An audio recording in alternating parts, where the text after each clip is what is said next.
ESPN HD1 Burlington, Philadelphia. A Beasley Media Group station live from the Comcast Business Studios. 97.5, The Fanatic.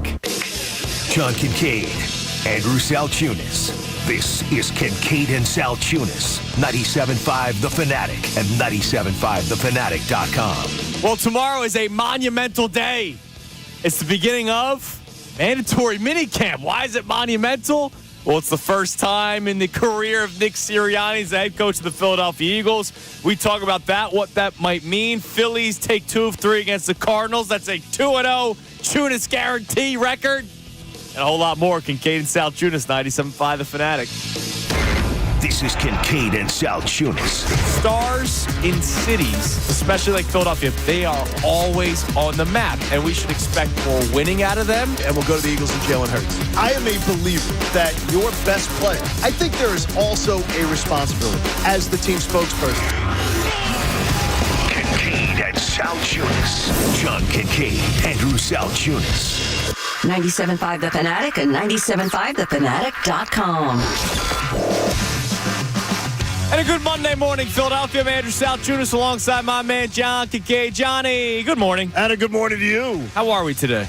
Life's good. Nice weekend? Yeah, Sunday night, the end sucked last night, but what a great weekend. Yeah, great weekend. Phil's take 2 of 3. Weather was beautiful, and here we are for another fun week of Kincade and Salciunas. Show number 56 all of a sudden. 56. We had our Sunday meeting Byron yesterday, Evans. and when that's Byron good. Evans. When we said we've done 55 shows, I was like, wow, geez, we're already 55 shows in. So show number 56 today of Kincade and Salciunas, and tomorrow will be day 1 of mandatory minicamp for the Philadelphia Eagles. And the reason why I say monumental, and I say kind of tongue-in-cheek, but let's face it, it's a pretty big deal considering what happened last season. It's the first time ever Nick Sirianni is hosting a mandatory minicamp. They had voluntary OTAs the last 2 weeks. Mandatory minicamp begins tomorrow. We'll find out who shows up, who doesn't. There's still question marks about James Bradberry and what his future holds for the Eagles. There's the post-June cut date, so that's happening right now. It's June 3rd, so who knows what happens with the future of James Bradberry. But the question today isn't, will James Bradberry show up? No, the question today is why all of a sudden this year Nick Sirianni is doing mandatory minicamp. And you asked the question, you texted it to us yesterday, whether or not you think this might be a response to what happened last year. I saved a little info from you. Not trying to be a jerk, but, being a gatekeeper here. But don't do the show before the show, But man. I would say that Kellen Moore has participated in mandatory minicamps the majority of his career.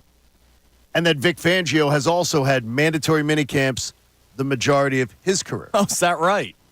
So is Nick Sirianni actually running the show? I thought about this. What if our new boss, Scott, who's been working with us now for around 6 months or so, what if Scott said to you, I'd like everybody to be there at 5 in the morning, not a minute later every morning to get ready for the show. Okay.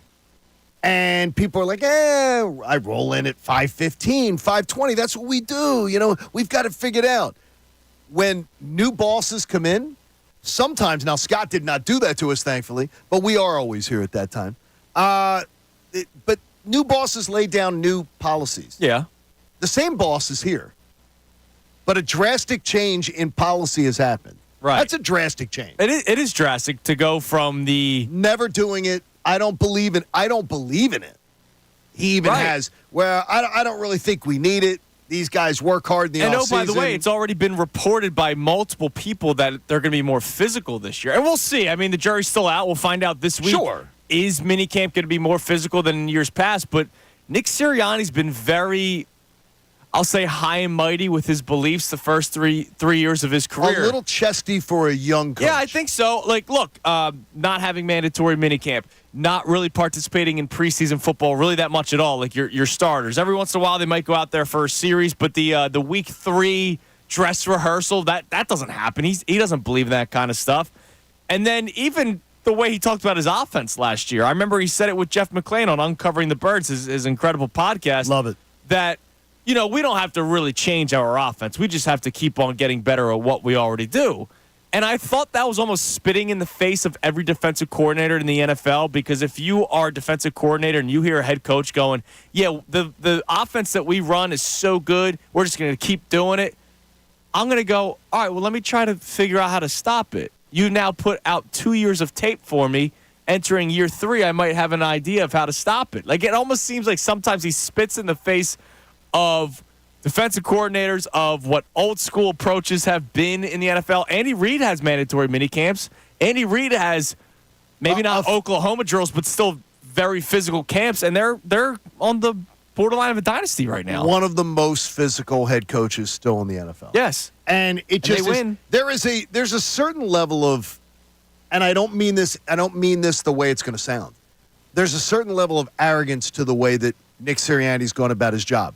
I believe a guy like Nick Sirianni has to be arrogant in a way, like has to believe so strongly that it almost comes off as arrogance. Okay. But I also think that for a young coach, my belief always was he talked to the veterans. And very rarely do the veterans say, well, we'd like to work harder. We want to work more. The NFL Players Association has done everything in their power to practice less, hit less, more days off. They beg for vacation. That's what they fight for. They don't fight for, guaranteed contracts. They fight for more vacation, which I can understand some people, that's a great thing. But to me, it's the idea that Nick Sirianni, I believe, was guided by veterans. Okay. And was trying to almost curry favor with veterans. How do you guys like to work? Let me cater to that. I believe Vic Fangio and Kellen Moore came in here and said, well, we would prefer more time to teach. But there were new coordinators last year. There were. And we didn't have mandatory minicamp. And with all due respect to Sean Desai and Brian Johnson, they didn't have backbone like in an NFL locker room. Whereas Vic Fangio and Kellen Moore, they do. Like they actually have a resume. They have a pedigree. They can step in and probably actually demand some things. Now, here's the thing. Here's the interesting part, John. Those veterans or even Nick Sirianni can say, hey, but it's worked. It has. Right? Three straight playoff appearances. They were in the Super Bowl 2 years ago. Last year, obviously, the collapse happened. We all know that. Was the collapse because of poor practice habits? I don't know. We still don't know what the hell led to that collapse. But Nick Sirianni could say, my way of doing things has worked. Why are you even talking about this today? Why are you even making it a big deal that it's mandatory minicamp? I'm going to say this, John. Without knowing, I think it does have some sort of a response to last year. I think there's a different attitude. There's a different mentality going into this camp. It might be more physical. It's already been reported that it's going to. And I'm going to say this. I think it's the right way to go. I know that the softer approach has worked the last 3 years. I'm somebody who wants my team to still play in the preseason. I'm somebody that hates the excuse of the first 4 weeks is an extension of the preseason. I can't take that one. No, I want to hit the ground running and start 3-1 or 4-0, and maybe not 2-2 or 1-3. I know that hasn't been an issue for the Eagles the last 2 seasons, but it is for other teams. And I know the Chiefs started off slow, and they ended up winning the Super Bowl. I don't think there is one formula. I really don't. I don't think there's one right way of doing things. But I think what Sirianni's done the last couple of years has maybe set a precedence inside the locker room, to your point, where you can play a little bit softer. I watched the San Francisco 49ers walk on the field last year, and they just walked on the field with a different sort of emotional and physical toughness, and the Eagles laid down. And look at what happened in that game. Like, maybe there has to be some new mentality inside NovaCare, and I think he's trying to set that this offseason. I like it. He may. I ask you this question because I really don't know this, as far as you are. You prefer, when you're talking about training camp, when you're talking about the games played in the summer, preseason games, you're one of those people who wants them to really play in preseason? I'm not saying what are you show the whole okay, playbook. You got 3 games. Yeah, right. You want them to play 1 quarter, 2 quarters, 3 quarters? Yeah, I mean, now that it's 1 3 quarters, 3 quarters, 2 quarters, something like that? I guess the second week would now be the bigger old, week. the old right, week that's 3. the bigger week. Right, yeah, I want to see guys play. So do I. I want to see them come out after halftime, have the halftime, go through that process, play a series, John, even if they don't done. come out after halftime, go into the second quarter. Oh, how about this? Go into the game. Like, they don't play in the preseason anymore. I agree. And I know everybody points out the health thing. And look, the Eagles have been a healthy team the last 3 years. But I will also point out that the Chiefs have won 2 of those Super Bowls. There's no right. Like, the Chiefs have won 2 of the last 3 Super Bowls, and they're not sitting everybody out there in the preseason. They're going out there and playing. They're going out there and actually having legit training camps. And here's the deal, John. If Nick Sirianni says, I don't want to play my guys in the preseason, then you better have a more physical training camp. You can't just walk your way through and then week one say, all right, we're ready to play football, especially this year when you're going up against a good football team in the Packers. People telling me how it's worked. It's worked. Look at them. It's worked. Now, I'm going to tell you that I think the Eagles have been quite soft defensively. Yes. Even in 2022. I think they were a softer defensive club. I don't think under Nick Sirianni we have seen a tough Eagles defense, a tough, physical Eagles defense. Look, sacking the quarterback, people will say, well, that's physical. I think that's more skill than physical. I'm talking about beating people. I'm talking about making people pay when they go across the middle. I'm talking about a physical defensive team. I don't think anybody would have described the Eagles as being one of those physically intimidating, powerful defenses in the entire tenure of Nick Sirianni. Yeah, maybe not. Vic Fangio wants that. Right. Yeah, I don't know if you describe the Chiefs like that, though. No, I don't know that you. I don't know that you do. Much more than the Eagles, you do. Their secondary. I think their their secondary is more physical. I think their approach is physical. Their approach is more. I mean, physical. Steve Spagnuolo brings pressure, whereas what we saw last year with the Eagles, Sean Desai just didn't. But then if we're calling pressure, then it is the pass rush, which in 2022 the Eagles had arguably the best in football. I think their secondary is much more physical than the Eagles' secondary. I think the Eagles have guys in the secondary who do not want to hit. Yeah. They do not. Now, we bring back Chauncey Gardner-Johnson, who's not afraid to do any of that. Yeah, he'll hit. The Chiefs' young secondary. Right. They'll physical you, and they'll be able to hit you. If we're just talking tackling, because it sounds like that's the base thing, you can argue that a lot of teams in football, the majority of teams in football, were better tackling than the Eagles. So, I but get Nick Sirianni will tell you, well, actually, our tackle percentage rate's in the top 10, which I like. That's stupid. Like, use your eyes, Nick. And I'm sure he does, and I'm sure he says certain things in front of the media because he's trying to defend his team. Hell, he took the bullet for the Seattle Seahawks thing, and I'll commend him for that. No, I commend him totally for it because everybody knew it was BS. Right, absolutely. But here's the deal. Look, I just looked at the Chiefs' preseason schedule last year. Patrick Mahomes didn't play in week 1 of the preseason, attempted 15 passes in week 2 of the preseason. The greatest quarterback in the NFL will one day go down to the conversation of all time. Yeah, no question he will. After winning the Super Bowl, he's still dropping back to pass 15 times. That's because his coach doesn't assume that he's smarter than the room. Yeah, maybe. Andy Reid does not assume he's smarter than the room, and I think. But I think Nick Sirianni absolutely does. I think you might be right. A lot of things he's done in his tenure tell me, I got this. He seems like the guy's like, I got this. Right. I understand what to do. Look, I've studied this. I got this. And what we found is, too many times, Nick, you don't got this. You can climb in 610-632-0975 phone line or text line. Is this the right thing to do? I think it is. Seems like you think it's the right thing to do as well. Now all of a sudden, it's mandatory minicamp. I think it's time to change maybe the culture inside NovaCare, inside the locker room. Clearly there were issues inside the locker room last year, and I don't think he's doing a complete 180. I mean, I guess you can make the case that this is a complete 180 now all of a sudden having mandatory minicamp, but I think it's okay to change the culture after you saw things unfold the way that it did last year. Even though the culture in the locker room was, by all reports, great years 1 and years 2, not everything's always great. I think it's okay to ask people to work hard at work. I think it's okay to say to somebody, we're going to pay you $15 million, $5 million, $2 million, whatever it is, but we're asking you to come to work. We're asking you, while it's work time, work, and we're going to work you hard. I think it's okay, and I think that now it's become this mentality of got to put blankets on people, got to keep them soft. Well, I want to ask Connor about this because Connor, you seem to always be pro player because you're the athlete that you are. Well, of course, you're normally takes one to know. You're normally pro player, right? So when you hear John and I talk about mandatory minicamp and maybe this is a good thing for the Eagles, do you agree, or are you more of a, well, look at what's worked the last 3 years. They've been healthy, and they got to the Super Bowl 2 years ago, that is actually right. That's true. Factual. Fact is fact. History is history. That's the thing. I'm not going to turn my nose up at that because you can't argue with the results on paper. But if you watched last year's team, you know something needs to be different. And I have no issue with them making this mandatory minicamp. I agree with you guys. I think it's the right move. My thought, though, on it is how much does 3 days in June really make a difference? Like, I think it sets a precedent. I think it's an implementation. I don't necessarily. I think it's an implementation. Right. That it allows It's 3 days of and more. By the way, there's more than that because I guarantee you those defensive players and those offensive players, they better sure as hell have done their homework before they show up to see Professor Fangio and Professor Moore. Well, yeah. That's a big deal of it, which didn't exist. Well, by the way, what if?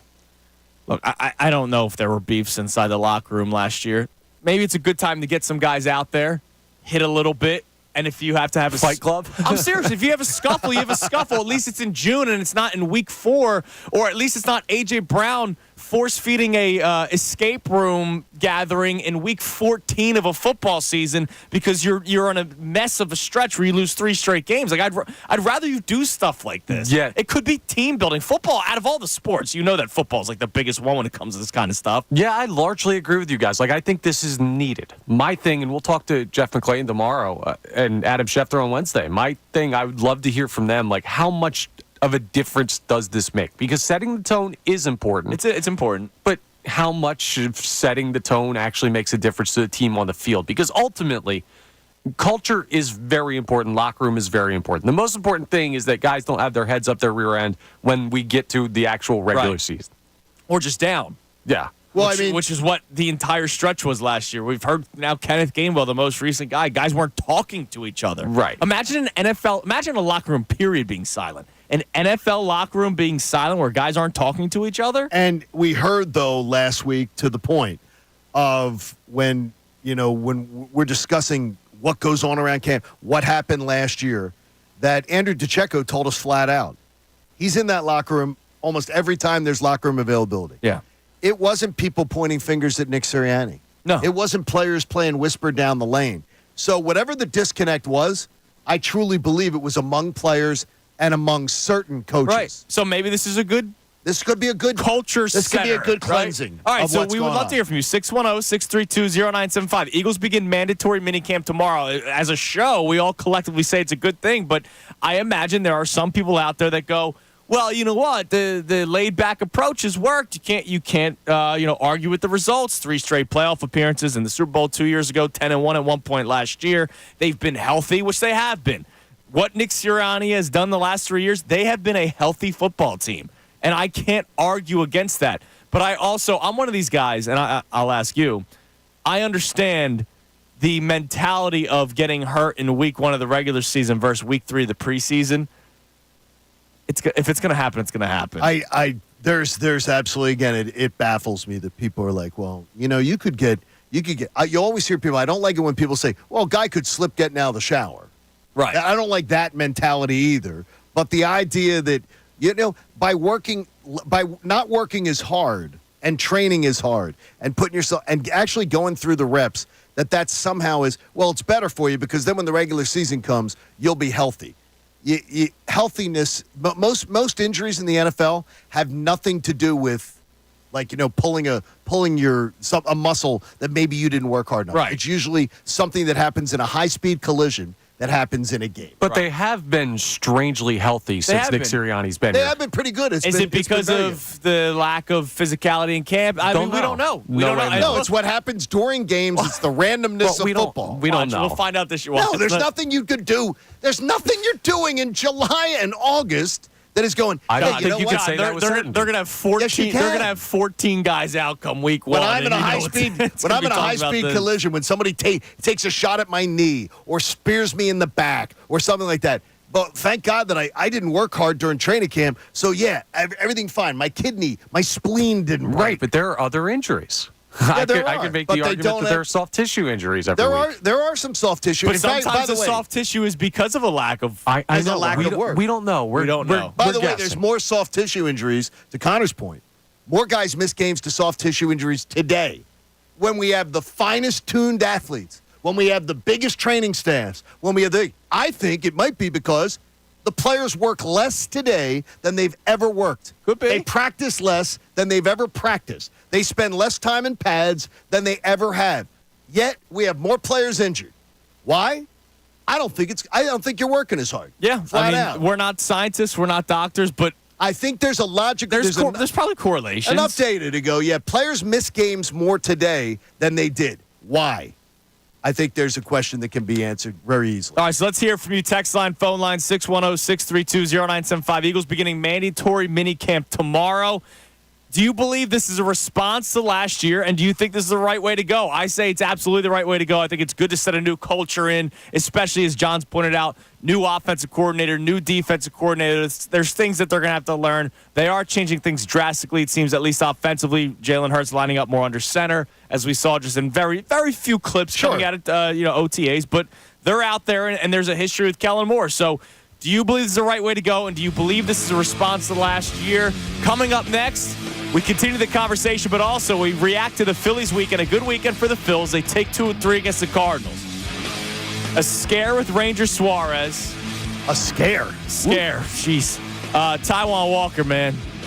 That's all I got to say. We'll talk more about that coming your way next. And also, we have a new series beginning today.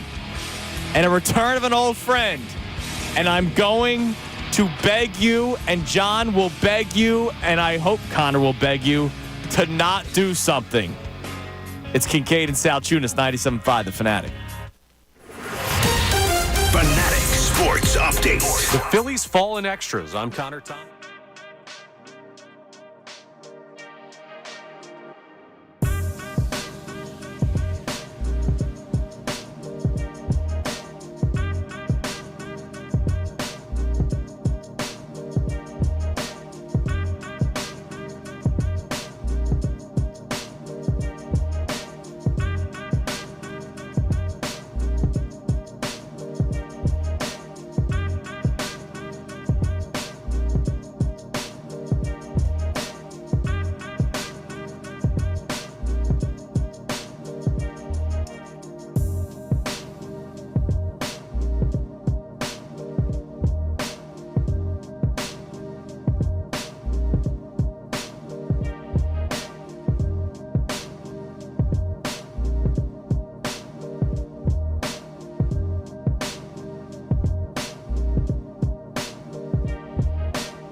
Salciunas, 97.5, The Fanatic, opening up the show, talking about mandatory minicamp starting tomorrow for the Eagles. And our two questions for you. A, is mandatory minicamp the first time in the career of Nick Sirianni as the head coach of the Philadelphia Eagles? Is this in response to what happened last year, or is it more so because they have new coordinators, even though, John, you pointed it out, they had new coordinators last year. They had new coordinators last year, and they thought, we're fine. They had a whole coaching staff year one We're of fine. Sirianni. Yeah, we're fine. We have no problem.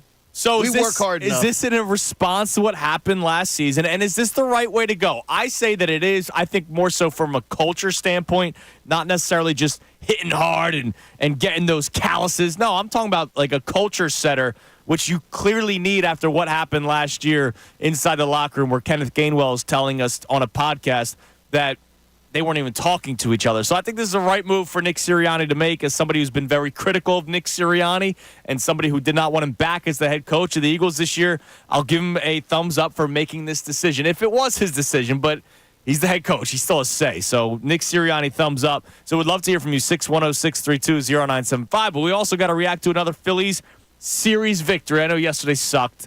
They lose in extras to the Cardinals, but they take the first two games. So 2 more wins for the Phils. They're 41-19, fastest team to 40 wins again this season. Scary moment though, and John, I'm sorry. What's that? Yes, John Kincade. I'm gonna tell you guys. John was so excited for Saturday night.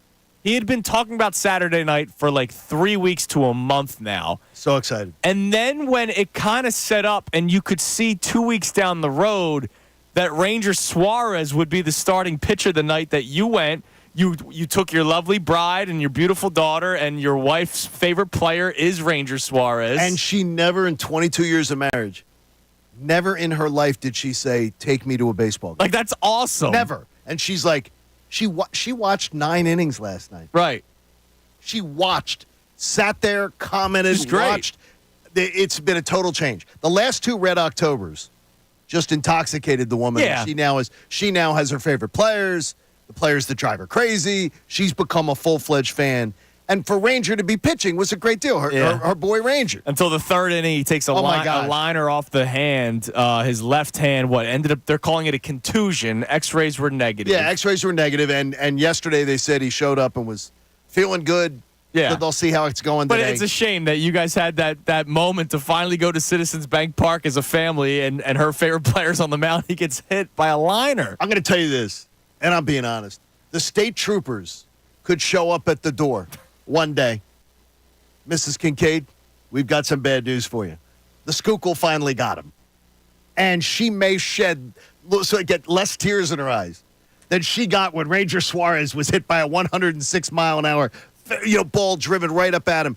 She is on Twitter, and it's like, Waiting for any update. What's John Clark saying? Right. What the hell? How do you even know John Clark? He's tall, he's good looking, he's blonde. Shut up. What are you doing to me? She's sitting there like, I'm waiting for an update here. She has become obsessed with the Phillies. Well, that's good. And I it was love that. great. It was absolutely awesome. And it was great news because then after the game, I heard Greg Murphy say it. The X-rays were negative, and I was like, thank God. Oh, and that was an absolute sigh of relief because he's been so dominant this season. But then a great job by Thompson that game, managing the bullpen the rest of the way. I mean, when you lose your starting pitcher in the top of the third inning, and you have to find a way to manage your way through the ninth inning, and he did a great job with it. You know, it was the great deal that he did, and it might have gotten lost for a lot of people, was putting in Ruiz for the third. Right. Because he let Turnbull go through his normal warm-up as if he was a starter. Yeah, I saw people on social media questioning why that was the decision. It was literally for that reason. It was now. I don't know why people had such a hard time grasping that. To me, that is one of those games that you look back at and you say, Rob Thompson affected the outcome directly. Yeah. That would have been a game easy for a team to hang their heads, feel like crap. We're going to the bullpen in the third inning. Rob Thompson managed that perfectly, saying, yeah, I could go to Turnbull now. Maybe he's not as comfortable. I'm going to let him go through his normal, like a pre-start warm-up. He felt comfortable. He came in, and he was fantastic. He was fantastic. So, Rob, congratulations. So, Spencer Turnbull, you bring him up. 3 innings, 6 strikeouts. Fantastic. No hits, right? It's fantastic. So he just... That guy might be a good starter. It would be a good thing. So, here's the deal. Last night, Taiwan Walker on the mound for the Phillies. And he goes out there, and it's more the same. 5 innings, meatballs. 4 earned runs, 2 home runs, to your point, meatballs. The ERA went up from 5.51 to 5.73. His ERA has been just climbing consistently every single outing at this point. His stuff's not there. He's got very little juice when it comes to his fastball. I read you that tweet from Corey Seidman last week after his last outing that the splitter, which has been his out pitch. Oh, yeah. Opponents were hitting 571 against his splitter this year. That was after the last outing. I wonder what the numbers are after last night. The best thing for Taiwan Walker probably is the injury to Ranger Suarez because you're going to have to throw him out there for another start. But if Taiwan Walker goes out there and puts together another performance like last night, how can you even make the case that he's still in the lineup or in the rotation? Because 5 innings, what Walker was in last year for, what was it, Connor? 0. No, innings. Postseason innings? Innings eater. Oh, That's what he was out there for I'm last so year. tired of that. Yeah, I didn't know 5 you innings questioned. last night. 2 outings ago was 4 2/3. The outing before that was 3 1/3. So you can't even give me that he's been an innings eater for this team. No. He hasn't even pitched into the 6th inning all that much this season. And Connor made a great point. I never say this about Connor on Twitter. Nice of you, though. Connor made a great point last night. The decision was never going to be whether you were keeping Turnbull in the rotation to replace Walker. It was Sanchez. It was going to be Sanchez, Right. or it was going to be Turnbull, and it ends up that's the right decision. That's the right decision. No, it's the right decision. If you're going Sanchez, leaving Sanchez or Turnbull, Christopher Sanchez has been spectacular. He's been good. Yeah. Turnbull's been good, too. I'm just No, he saying, has like, been. at the time, people were upset about the move. Me, too. I said, I don't agree I was with upset this. with the move Nobody because did. you Yeah. rewarded him with a demotion. But the guy was pitching out of his mind. they made the right decision. So that should give you faith that they're going to make the right decision. They made in the this right circumstance. decision between the 2 guys. Right, exactly. Did they make the right decision? Because let's face it, Taiwan Walker should have been in the equation, but the dollar sign may have been a big reason why he earned himself. I don't want to say earned, was awarded with the spot in the rotation. There was no way a guy who, and you say dollar sign, but there was no way a guy who was your number 4 starter last year, who hadn't pitched yet this year, was coming in for the first time, was not going to be in the rotation. Right, but it's not like he was great when he was in the minors before he even came up. I would have given him another start or 2, right? Yeah, when but- Turnbull was, it was found money, right, with Spencer Turnbull. I agree. And to me, you just let until the wheels fall off. That's been my biggest thing. I always compare it to the running back on the final year of their deal. You found something here. Just keep on riding with it. I heard people saying last night, and it may have been a response to you, Connor, that there were some people who were like, they should save Turnbull for the postseason. He's not going to pitch. I'm like, dude, you got to you found $2 or you found a dollar bill on the street. Use it up.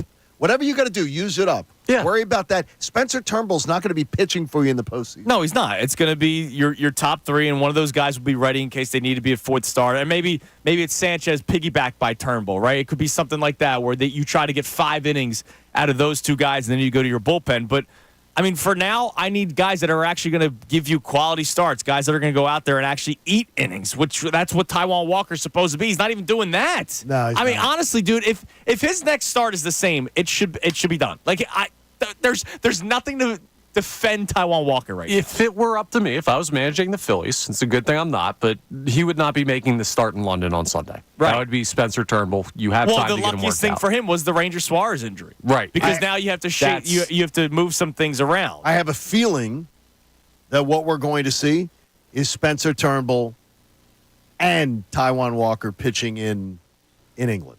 That is my guess, is that what is going to happen. Now the question is we will not see Ranger. how far can Turnbull go? Because now all of a sudden, I know he went 3 innings and he looked great. I He think looked great the other night. they'd be saying, Spencer, get us 5. Yeah. Okay. Spencer, get us 5. Because he hasn't And- pitched 5 innings since April 30th, which is when that was his last time in the rotation before they moved him to the pen when Taiwan Walker came back from injury. But that's my guess would be pitch 5. Yeah, which is fine, because guess what? If this team gets 5 good innings from a starter, or 5 great innings like Turnbull had given them when he was starting, let's say he goes 5 scoreless, they're winning 90+% of those Probably are. games. Yeah. Yep. So I watched Walker go out there again. Meatballs is exactly correct, John, and that's what he did yesterday. He's a meatball. And that's not. It's not going to get any better, right? He's 31. It's going. What? You're shaking your head. Like, is he all of a sudden going to find life in his velocity? It ain't getting worse. I mean, it could honestly get worse. If he's already throwing meatballs and he's losing his stuff, it might actually get worse. I do think he still has upside. It's not Upside? enough. Yeah, he has upside. He's a prospect? Dude, He's 31. You know what upside means. When he goes on the mound. I don't. No, I'm serious. I'm not, and I'm not just trying to be flippant. I do not know what you mean by that. A 31-year-old pitcher. He has wasn't even all upside. that great last year, except for the innings eaters. And I know Right. he won 15 games with his ERA at 4.38 because guys would score 5 runs when he would give up 4. I got you. The splitter is still really, really good when it's good. So if he finds it, the fastball velocity doesn't matter as much. The problem is he's Okay. having 2 problems at once. There's a chance if he figures out that splitter, he is a usable starter at the major league level. Usable when you have better options. Potentially. Spencer Turnbull could potentially be a better option. So I'd be curious if Taiwan Walker goes out there and has another bad outing, and I think he's only going to have an outing because of the injury to Ranger Suarez, he better be out of the rotation. That's it. I'm sorry. Tell him say that he has a hamstring injury and he has to take a 15-day IL and give Spencer Turnbull 2 or 3 starts. I don't care. Or you can, if you see Spencer Turnbull, you push him to a certain point, and he feels like he's fatiguing, you could literally give him a month and a half off. Yeah, absolutely. If you wanted to. Get what you can get out of the, and then see. I promise you this, and I do not know this for a fact. I've heard it alluded to by some members of the media that I've spoken to, that Spencer Turnbull has not said to the Phillies, Stop pushing me. Right. Stop using me. I don't think he said that, no. I think he wants to get paid again. I think he wants to show what he can do. Right. I don't think he's saying, look, I'm coming up on my innings. Don't push me too hard. I believe that is the Phillies doing that, not Spencer Turnbull. It probably is, and I get it. Sports science and I get all it, this right, kind of exactly. stuff. Oh, of and course. he hadn't pitched a certain amount of innings in a long time. Belvin's telling him what to do. I understood the move. I just didn't like the move. Correct. And now it's not really working out in their favor with the Taiwan. You're right, Connor. They were right about Christopher Sanchez, but I think Taiwan Walker's in the rotation because of the $sign next to his name. And this is the first time we've had this legitimate conversation about Walker this year. Not, he hasn't been great, but, hey, it's time to potentially make a move. Well, we've talked about the last 4 outings. We've talked about him trending down. He's continued to. And it's getting worse and worse. No, I don't think we've been saying, though, get him out. Right, so now No. we have a serious Now it's- conversation. now it's time. 2 votes to get out? Yeah. One and more now outing. We see if they do the right thing. They have the opportunity to still do the right thing through this whole season. All right, let's continue the conversation. 610-632-0975, phone line, text line. And coming up next, I want to get some of your text reaction from today's topics. Mandatory minicamp begins tomorrow, the first time in Nick Sirianni's tenure where there will be mandatory minicamp. Is this in response to last season, and is it the right thing to do? I say absolutely yes. So does John. So does Connor. Wow. Philly, I know, the three-peat, man. Phillies weekend reaction and a look ahead. The Phillies begin a series with the Brewers tonight, and Rhys Hoskins makes his return. I'm very excited for the ovation that he will get when he first steps up to the plate, and I expect to see it all 3 nights, his first at-bat. All 3 nights. Yeah, probably. But something I absolutely do not want to see that a lot of you are guilty of. And they'll justify it. We'll they will discuss justify that next. it, I bet. Kincade Salciunas, 97.5, The Fanatic. The real and inside story on the Phillies is on the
a Fanatic Monday. Presented by Pierce Phelps, Bryant Heating and Air Conditioning Contractors. Visit nopayBryant.com for flexible spending options on a new heating and cooling system. We'll get to the text line momentarily. Connor let us know that a couple of texts have been coming in about our topics on hand. But another thing that I want to bring up, another thing I want to add to the table. What's that? So Rhys Hoskins makes his return this week, excuse me. Yes. Phillies welcoming the Brewers into town. And I'm looking forward to Rhys getting the ovation when he first steps into the box. He'll do the step out. He'll raise the cap. If you were there, you would be full participant. Standing ovation. Connor, you too? Absolutely, in the stands. dude. Yeah, standing Absolutely. ovation. Every one of us in uniform with us. And I'm pretty sure this would be one of those games where I don't know if the Phillies or the Brewers have to send a message to the league. Because remember with the pitch clock now, but you're allowed to send a memo to the league like, hey, this guy's going to get an ovation, give him some extra They would time. expect this, so I'm yeah. expecting that to happen at least tonight, if not all 3 games this series. And I'm excited for it because I like when a player that actually deserves an ovation gets it. Like, not like the Flyers putting up the video board of like a guy that played like 6 seconds, like played one play with the fourth I line. saw the JVR one this year. Did you? Like The JVR one this year at the and the Flyers were getting crushed. I think it was 5-0 early in the second. Yeah, period. sometimes the And it just Flyers didn't and their work. constant thank you to Right. the guy that may have just They're kind. been on the fourth line for 5 minutes. They're very kind. But Rhys Hoskins will get a legitimate ovation. But there's something that you cannot do tonight, and I think all of us will be begging this.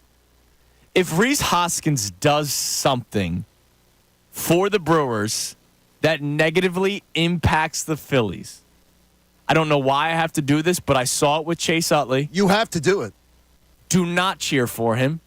No. He is no longer playing for the Phillies. If he hits a home run for the Brewers, that would negatively impact the Phillies. I don't care if the Phillies are up 10-0 or down 10-0. You do not cheer for an opposing player, even though it might be Rhys Hoskins.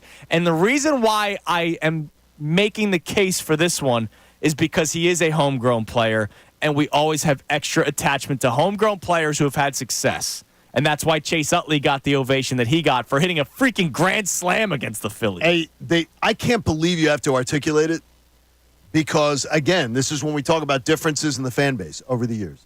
It got nicer, Yes. but I can't believe you have to even articulate this. The first time, absolutely.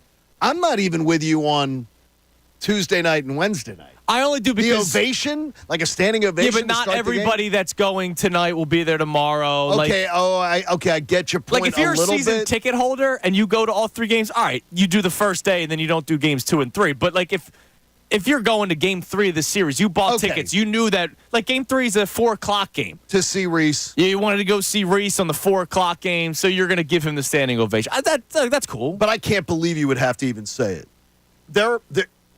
I guarantee you this. The Phillies players would not appreciate you cheering something good going against them. Of course not. And they love Rhys Hoskins. Yes. He's a beloved player. They wouldn't love you cheering him if he hits a home run in the 7th inning to put the Brewers on top and he gets a big ovation in Philly. The players would not appreciate it. I don't think I agree that the players would not appreciate it. I think enough of the guys from this team are carryover guys from playing with Rhys Hoskins, and it shows you the love of this city for a player who plays well here. Now, I'm not saying During a game. I'm not I think saying, it'd be weird I'm during not a saying game. fans should do it. I'm against them doing it, but I don't think the players are going to look at that and be like, "What is wrong with these people?" I think they're going to say, cheering against us. "No, Yes, they are. They're cheering for a guy who gave a lot to this Yeah, but if organization." it's a big vote, against John them. says that he puts them on. Let's say it's a 3-2 ball game, fills up 3-2, and Top of the 7th. Rhys Top of the 8th. Hoskins hits a Yeah, 3-run dude, if he bob hits- to make it 5-3. You do not cheer And Rhys section Hoskins. 137 is standing up. If he hits a game-winning homer or something, I don't think the crowd's going to go nuts for No, the that Phillies could be a losing. game win. If he hits a top of the 8th inning homer, putting the Brewers ahead on the Phillies. Right. Connor, I can absolutely assure you enough because I've had discussions of this with baseball players saying that look, they understand because Atlanta was one of those towns where the fans sometimes got very fickle and we love this player. They cheered once. Cal Ripken Jr. came in and hit a big home run. Oh, really? Now he wasn't a former Brave. Right. He came in. It was his first time playing it. Well, that's at just a Turner. dumb fan And base. they cheered. Don't well, argue. hold on a second. And they Sometimes cheer I him. think icons. I was at the Sixers-Wizards game. My Okay. dad wanted me to see Michael Jordan in person. Were they cheering Michael Jordan? Every time he Really? made a shot, I'm sure. every time he got up off the bench, anytime the ball was in his hand. Like my dad, God bless my father. Even though he He wasn't, wanted you to see he him, wanted me to which is great. say that I could tell my kid that I saw Michael Jordan play basketball in person. Now, he was wearing a Wizards jersey, Right. but every time he got the ball or stood up, the crowd would cheer. Every time. Wow. I mean, it's look, that's something that you're saying icon might be the way. Rhys Hoskins is a local icon. Yes. He'll always be beloved here. But you do not, in a game, do not root against the Phillies. This should not be, a memo should not have to No, go it out. shouldn't have to. It shouldn't have but, to. we Do not but at root the same against time, the we have Phillies in to. their building. You know it's going to happen Cheer if he him. does something well. Cheer him, give him the greatest ovation you've ever given somebody if you want. When the game starts, he's trying to slit your throat. He's trying to beat the players you love and root for. Yes. Don't but root for him. Here's my question. Has this, correct me if I'm wrong, has this ever happened besides with Chase Utley? That was the beginning. That was the first time I ever saw it. Is That's it the the last first- time you ever saw it? Maybe. Because I've never seen it outside. But of that. here's the thing. Now, I understood why there will be people that will make the case there's a reason why they did it for Chase Utley. Okay. Because the Phillies were bad at the time. All right? Phillies were bad. Nobody really went to games during the 10-year stretch. Maybe today is one of those moments where I just want to remind people not to cheer for the opposing player. It's just a reminder. How about that, Connor? It shouldn't be. It shouldn't even And if have it's to a be. home run, and if I see NBC Sports Philadelphia panning into the crowd with a guy wearing a Hoskins Phillies jersey applauding him. By the way, don't wear that tonight either. Don't wear it tonight. He's trying to beat you. I might be okay with it. Oh, jeez. I might be okay with a Hoskins Phillies He's jersey. trying to beat you. I might be okay with a Hoskins Wow. Phillies jersey, but not supporting him when he does something well for the Birds. All right, we'll continue this conversation. You can call in, text, and we'll get to all the texts that we have coming up next. 610-632-0975. We reset the entire show as we normally do, and we mentioned Taiwan Walker. We know how the Braves operate. You know pretty well. And the GM of the Braves was public about aggressiveness. Will the Phillies be aggressive? We discuss that next. It's Kincade Salciunas, 97.5 The Fanatic. Fanatic Sports Update. The injury bug starts to bite.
Salciunas on a Fanatic Monday. Oh, jeez. I wish. Wait. You already thinking it's Friday? I wish. Fanatic Monday, presented by Pierce Phelps, Bryant Heating and Air Conditioning Contractors. Visit nopayBryant.com for flexible spending options on a new heating and cooling system. I just had so much fun this weekend that I want to relive it. It was great. We got to put in the work, though, in order enjoy to play, the weekend. In order to play hard, you got to work hard. All right, sounds and good. we're doing that. This is mandatory work hard week. Yeah, mandatory. So it is mandatory minicamp for the Eagles. It begins tomorrow. Day one of mandatory minicamp is tomorrow. And the reason why we're talking about it, because, look, I usually scoff at preseason football stuff. I really do, because it's not physical anymore, and there's shorts and T-shirts and 7-on-7 drills don't really fire me up. Like, I don't think the quarterback stats in a 7-on-7 drill does anything for me come week 1 of a regular season game or week 12 at the beginning of a collapse like the Eagles had last year. Like, 7-on-7 drills don't really do anything for me, and I see all of our local beat reporters who do a tremendous job covering the Eagles tweeting out the stats, right? Yeah. Not all of them do, but Not all of them do. Do stats. But sometimes they still do the breakdowns of the 7-on-7s. Absolutely. And, it doesn't really do much for me. But the fact that it's the first time in the career of Nick Sirianni as a head coach, period, obviously all with the Philadelphia Eagles, that he is having a mandatory minicamp kind of raises our antennas up. And is this in response to what happened last year? Is he trying to set a new culture? Is it just the fact that he has 2 new coordinators? But look, he's had new coordinators a lot in his career in Philadelphia, so I don't necessarily think it can just be the Kellen Moore and Vic Fangio effect, but he's doing mandatory minicamps. Clearly something happened where he wants to have minicamps be mandatory this year. And I applaud Nick Sirianni for that because I think that's the right way to go. I think it's the right philosophy. thing to do. Is that what you're applauding? Yeah, and I think I think it helps with the culture of this team, which clearly had issues last year. I think it's great. I don't understand how more classroom time, more hands-on, one-on-one teaching is not a good thing. Right. Like, no one can convince me that it's not a benefit. And I point out the Chiefs all the time. Why? Because they are the standard right now, because they've won the last 2 Super Bowls. And I understand. 3 of the last 4. 3 out of the last 4. I understand that they have Patrick Mahomes, right? I get it. But wouldn't that be even more for a team to say we don't really need to practice all that hard because we have Patrick Mahomes? Yeah, we're good. They go out there and they still do the training camp where they drive away. Just like what Andy used to do here, taking everybody to Lehigh, they do that now wherever in Missouri, right? Like they do that. They still make the trip somewhere to have 2 weeks of minicamp or of training camp away from the families, away from any, I don't want to say distractions, but you get what I'm saying. Like, it is distractions. It's distractions. It's 2 weeks of focus on football, and the best team in the league does that still. The best team. They haven't had a Super Bowl hangover in the training camp. Bob and I would debate this constantly, is the idea of, and he's not a believer in it. I believe best practices in business is critical for any business to have success that's competing. When you're in a competitive business and you've got a market leader, I think you got to study, how did they do business? How do they go about their business? What can we do more like them? And I think that's one of them, is work like they do. Yeah. What do they do? What kind of work do they put in? I think it How do they sets do it? a precedence. I think it sets a culture, and I'm glad the Eagles are doing this. So I know we have some text coming in on this, Connor. What do we have? You can call in or you can text in at 610-632-0975. We're resetting the entire show, and we have some audio from Alex Anthopoulos, GM of the Braves, that we'll get to come up in a little bit. But we open up the show. First topic was Eagles mandatory minicamp beginning tomorrow. Do you believe this is in a response to last year? What do you think is making Nick Sirianni do this?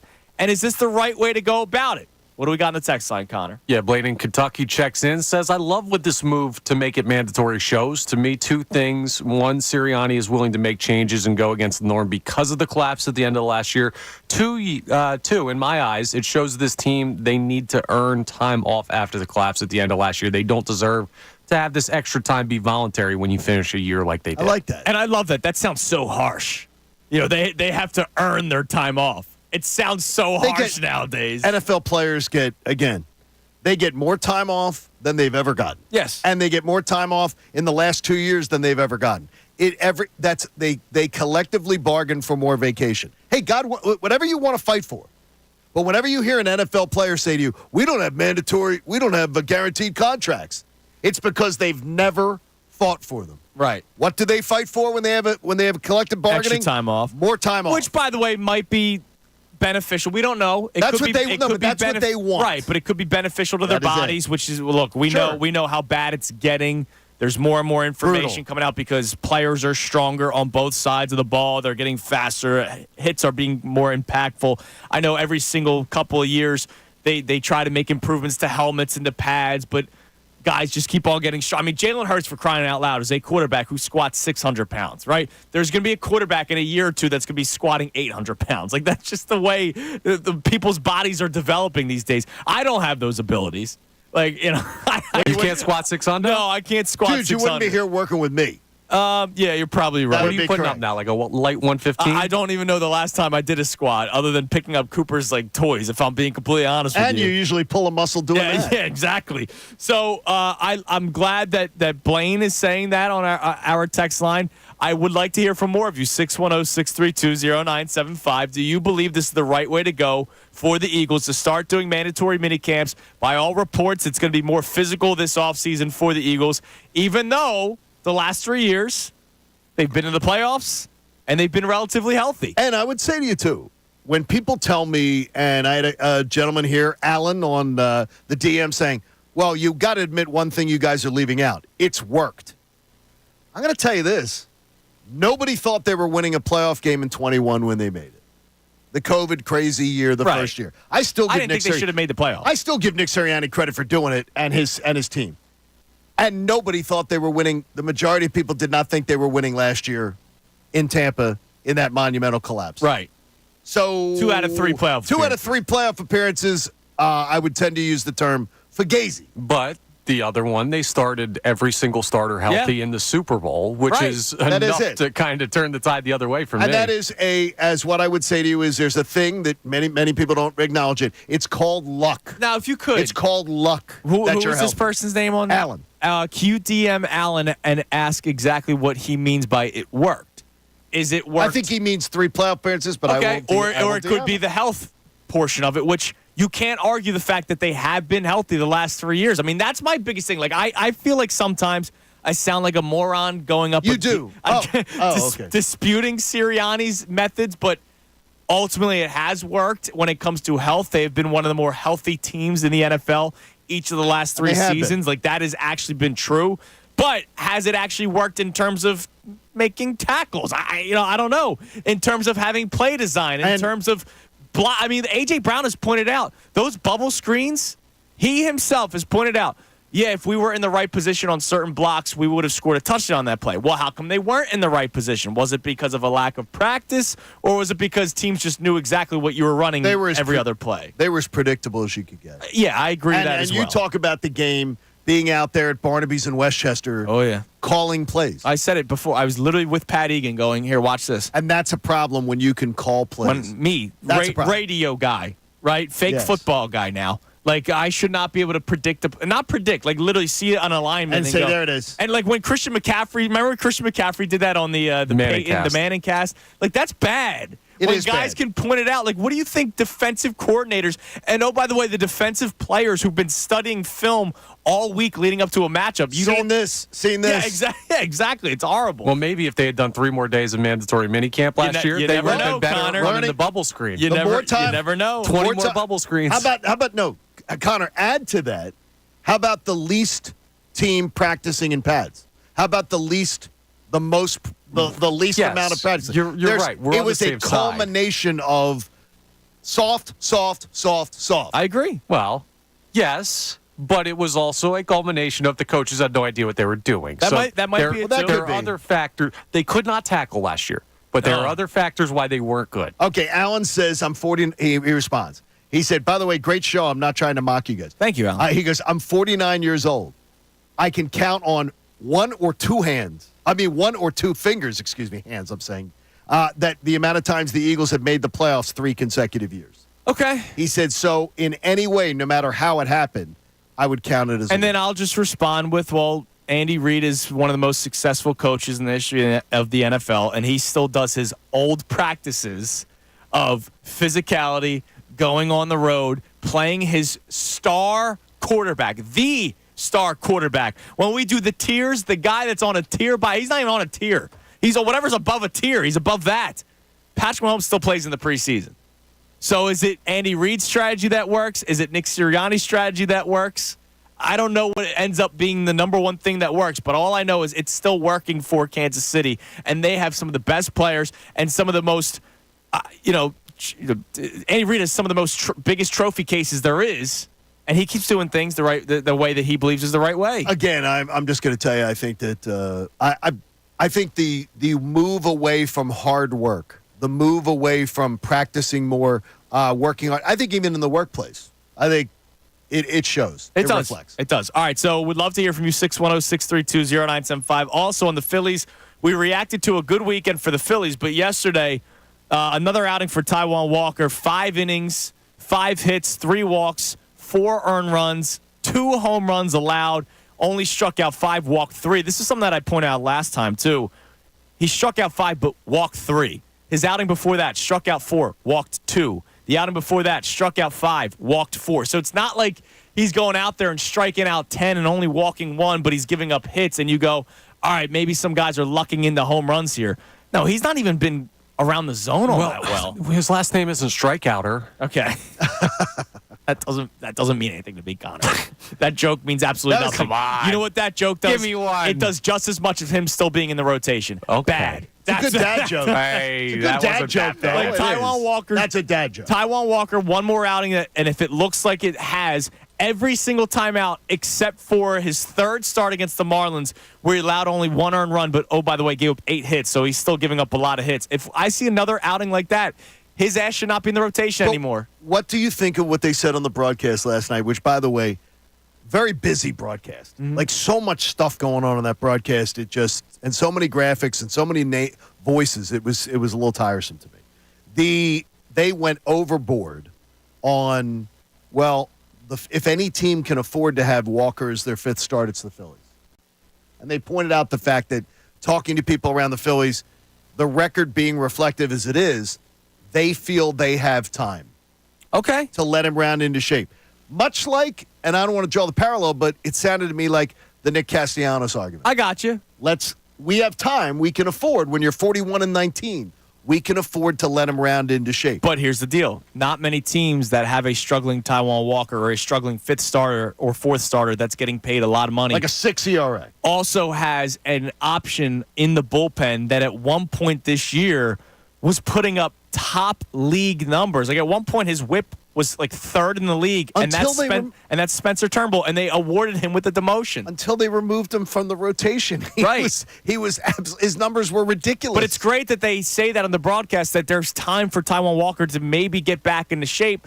But if he doesn't, you still have a legitimate option. And look, Turnbull could go back into the rotation, be trash, like he could. But the fact that you demoted him when he was pitching at the level that he was makes me still think he might still have that as long as he gets another opportunity. It looks like he's going to get an opportunity. Ranger Suarez took the line drive. X-rays came back negative. He should be back in probably 2 weeks. But when Ranger Suarez is back, somebody has to be the odd man out. And if Walker has another bad outing, there is no reason for the Phillies to say Taiwan Walker deserves another shot. Completely agree. None. Couldn't agree more. That's why I brought up the upside, though, that conversation of, like, they have time. They do have the luxury of, if they believe in Taiwan Walker, letting him figure it out. I don't think they should believe in him right now. But if they do, they have the luxury to try and thread that needle. You got to score 6 when he pitches.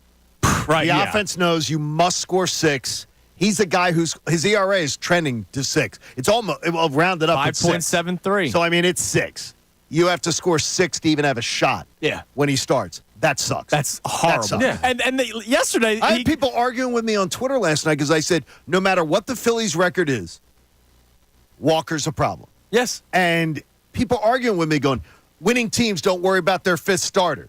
Bull pucky. Well, they do. It's deflating when you go down 2-0 in the first, you tie it in the bottom of the second, and then the very next inning he gives up 2 more runs, and it's like, and then you tie it again. Damn it! Yeah, exactly. And by the way, I do want to make a comment. And I love all the tweets. Love hearing from you during a game and everything. I get a lot of tweets that check in when we get something good from Stubbs, and then You know the other 83% of at bats when he doesn't get a hit, I don't get these Stubbs tweets, but I do laugh and chuckle. You know what at it. you've become? What? You've become The Stubbometer? No, you've become Mikey Miss with Furkan Korkmaz. Anytime Korkmaz had a he'd good have game, the game, they'd be like, yeah. Mike would get the list, the amount of tweets and emails. See, and then the next 12 games he wouldn't hear from anybody. Yeah, I think there was a Twitter outage last night on that last at bat, which was freaking horrendous. I think there may have been a Twitter outage. Hey man, he's got a 3-game hit streak. That's great. He's Garrett now Stubbs. around 170. All right, what do we have on the text line about Taiwan Walker? I know people have been chiming in about that, Connor. Yeah, this not a name texter on this one from New Jersey says Walker blows. Jamie Moyer threw better. 1 hanger, okay mistake. But 2, I hope the Phillies move him at the deadline and put Turnbull back in. Who's taking him? Like, Yeah, I who's mean, taking he's him? getting paid. We better hope that he turns this thing around and shows something. You know what you could do with him is it could be one of those deals where you move him, but you're eating a lot of his salary. Right. I remember the Phillies, one of their fake playoff pushes when what's his face? Andy McPhail. If we do, we do. We don't. What? Yeah. If we do, we do. We don't. We don't. He's reached what's his face status. I think. Well, McPhail. No, but he is. He was. Andy McPhail. But they traded for McPhail. Jason Vargas. Remember Vargas, the left-handed pitcher? Yep. Yeah. The Mets ate the entire salary. But the Phils aren't going to do that because Taiwan Probably Walker not. being on this roster does not hurt this team in October. So you're going to eat what? I got you. $40 million or whatever nothing. he's got Right. left for no reason. Nah, he'll probably be around. He'll probably sit in the bullpen, and you'll ask him to be a long man. And he'll complain about the fact that he wasn't used in the postseason. I don't think he'll do that this year. He can play last year. Yeah, he has no reason to complain. He has given. I just noticed, by the way, he's given up a home run in every outing except for 2 outings ago against the Giants. He's given up a home run in every single outing. Well, consistency's in place. A lot of meatballs, man. Now, something interesting. So, your old station in the ATL Yes. had the GM of the Braves on, Alex Anthopoulos. One of the best interviews you could ever have from an executive in sports. Yeah, because he's open. He's funny as hell. And he's very open. open. He's a great dude. You sent some of the clips, and like he was talking about one of the players that they might go after. His son's very excited Yes, about. his Like I son like is- that. That's cool yeah, that the he'll GMs say. are very open. But he talked about being aggressive and that push for the playoffs. And I think it's a good look into what the Braves have not been able to accomplish the last 2 years, but also what they were able to accomplish a couple years back when they won the World Series and his mindset going into this season. And I wonder if this is a mindset the Phillies should have. The one thing we've learned is, yes, of course, we want to win the division. We want the bye. We want all those things, but it doesn't guarantee anything, right? So it doesn't. Our 2 best win totals, we got eliminated in the first round. Our worst win total since I've been here, we won the World Series. So I think we're always trying to we don't want to take it for granted in terms of getting to the postseason and so on. So we're always going to have a sense of urgency to win, but we are absolutely trying to make sure that the last 2 years, from a rotation standpoint, we have run out of gas a little bit, and we're trying to just plan for that as best we can. And look, he's already planning for it. He already knows the problem. And Spencer Strider's it's not really all that hard to think what they need to do once you lose your Cy Young candidate, lose that Spencer guy. Strider. But he's already thinking about it. And I'm sure Dave Dombrowski's thinking about how to improve the team too. Yeah, they're shopping. But they do it early. And that's something that freaking bugs me. And it's not just a Phillies thing. It's a lot of teams. A lot of teams would rather wait. If the Braves see somebody that they think can benefit their team, they go out right away and do it. He told me this when we first got to know each other. He told me flat out, anyone who tells you, well, you can't shop early because there's going to be inflated prices, that is a myth. And he talked about it on the same interview, that it's an absolute myth when you hear people go, well, you're going to play an inflated price for an extra month. He said that's not how it works. Right. And that's a GM telling you, no, it's not how it works. And oh, by the way, do you think he'd be sitting on his hands with Taiwan Walker? No. That's I what- do. and that's- Knowing him, I know that he would. That's why I wanted to play that clip right then and there. We were talking about Taiwan Right. Walker. There it is. If teams, and I keep on pointing out Spencer Turnbull, even if teams didn't have a Spencer Turnbull, I don't know if they would keep on trotting out Taiwan Walker.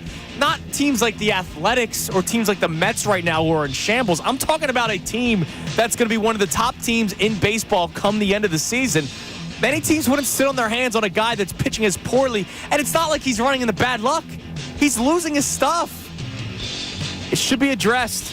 All right, coming up next, we've been talking about mandatory minicamp. We're all in favor of it here on the show. We'd love to hear from you if you are, 610-632-0975. But that's a very old man yells at clouds approach, it seems. Wanting more physicality, wanting teams to work harder. What else do you believe is still the right thing to do? We discuss that next. It's Kincade and Salciunas, 97.5 The Fanatic. Fanatic Sports Update. The return of Rhys. I'm Connor Thomas. This update is brought to you by Bank of America.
On Kincade and Salciunas on this beautiful Monday morning. Still to come on the show at 8:30, we'll be joined by the great Tim Kurkjian to talk about the Phillies and an incredible event that happened yesterday. It was Sunday Night Baseball yesterday, but they raised a lot of money for Lou Gehrig's disease, ALS, yesterday. And Connor, I want you to talk about this real quick. You were a part of it. I know you were working with Tim and Jeff Kurkjian, doing a lot of the coverage down there. But, I mean, that's a beautiful night that Citizens Bank Park had yesterday. Yeah, it was amazing. Now, I was only down there till about 4:30 because I was helping them. They were doing a live podcast during the day. But Yeah. got a chance to talk to Aaron Nola about how ALS has affected his life and people he knows about it. Got a chance to talk to Brandon Crawford about it.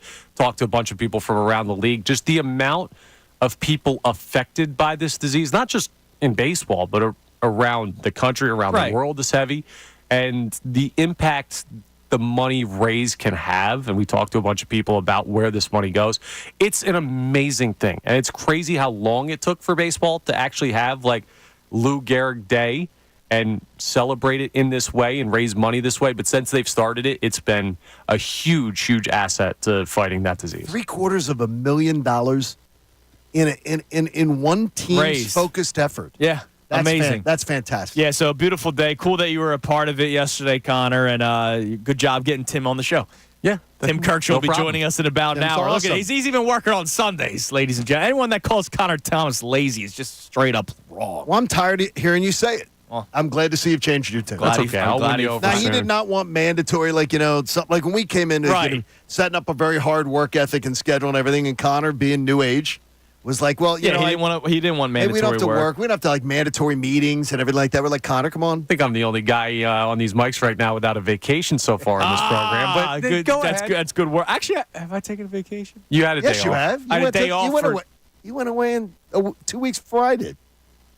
Did the show start? You went to Jamaica. No, The not show since hadn't the started show's- yet. Oh, well, wait a minute. That's what I'm saying. You had the I'm day not off for counting. Cooper was sick, I think. Yeah, Cooper was sick. Yeah, that No, was, I'm talking honestly, about dude, you. That was more work than actually coming in I the didn't see here. any doctor's note. Oh, yeah. Did you, Johnny? Okay. Actually, I do. I actually do have a doctor's note. And Cooper. Produce it. Thing is, though, with a kid's sick every other week. Yeah, it's on. I mean, it happens. Wow, the Thing is, though, hand, foot, mouth. In his house, someone is saving lives.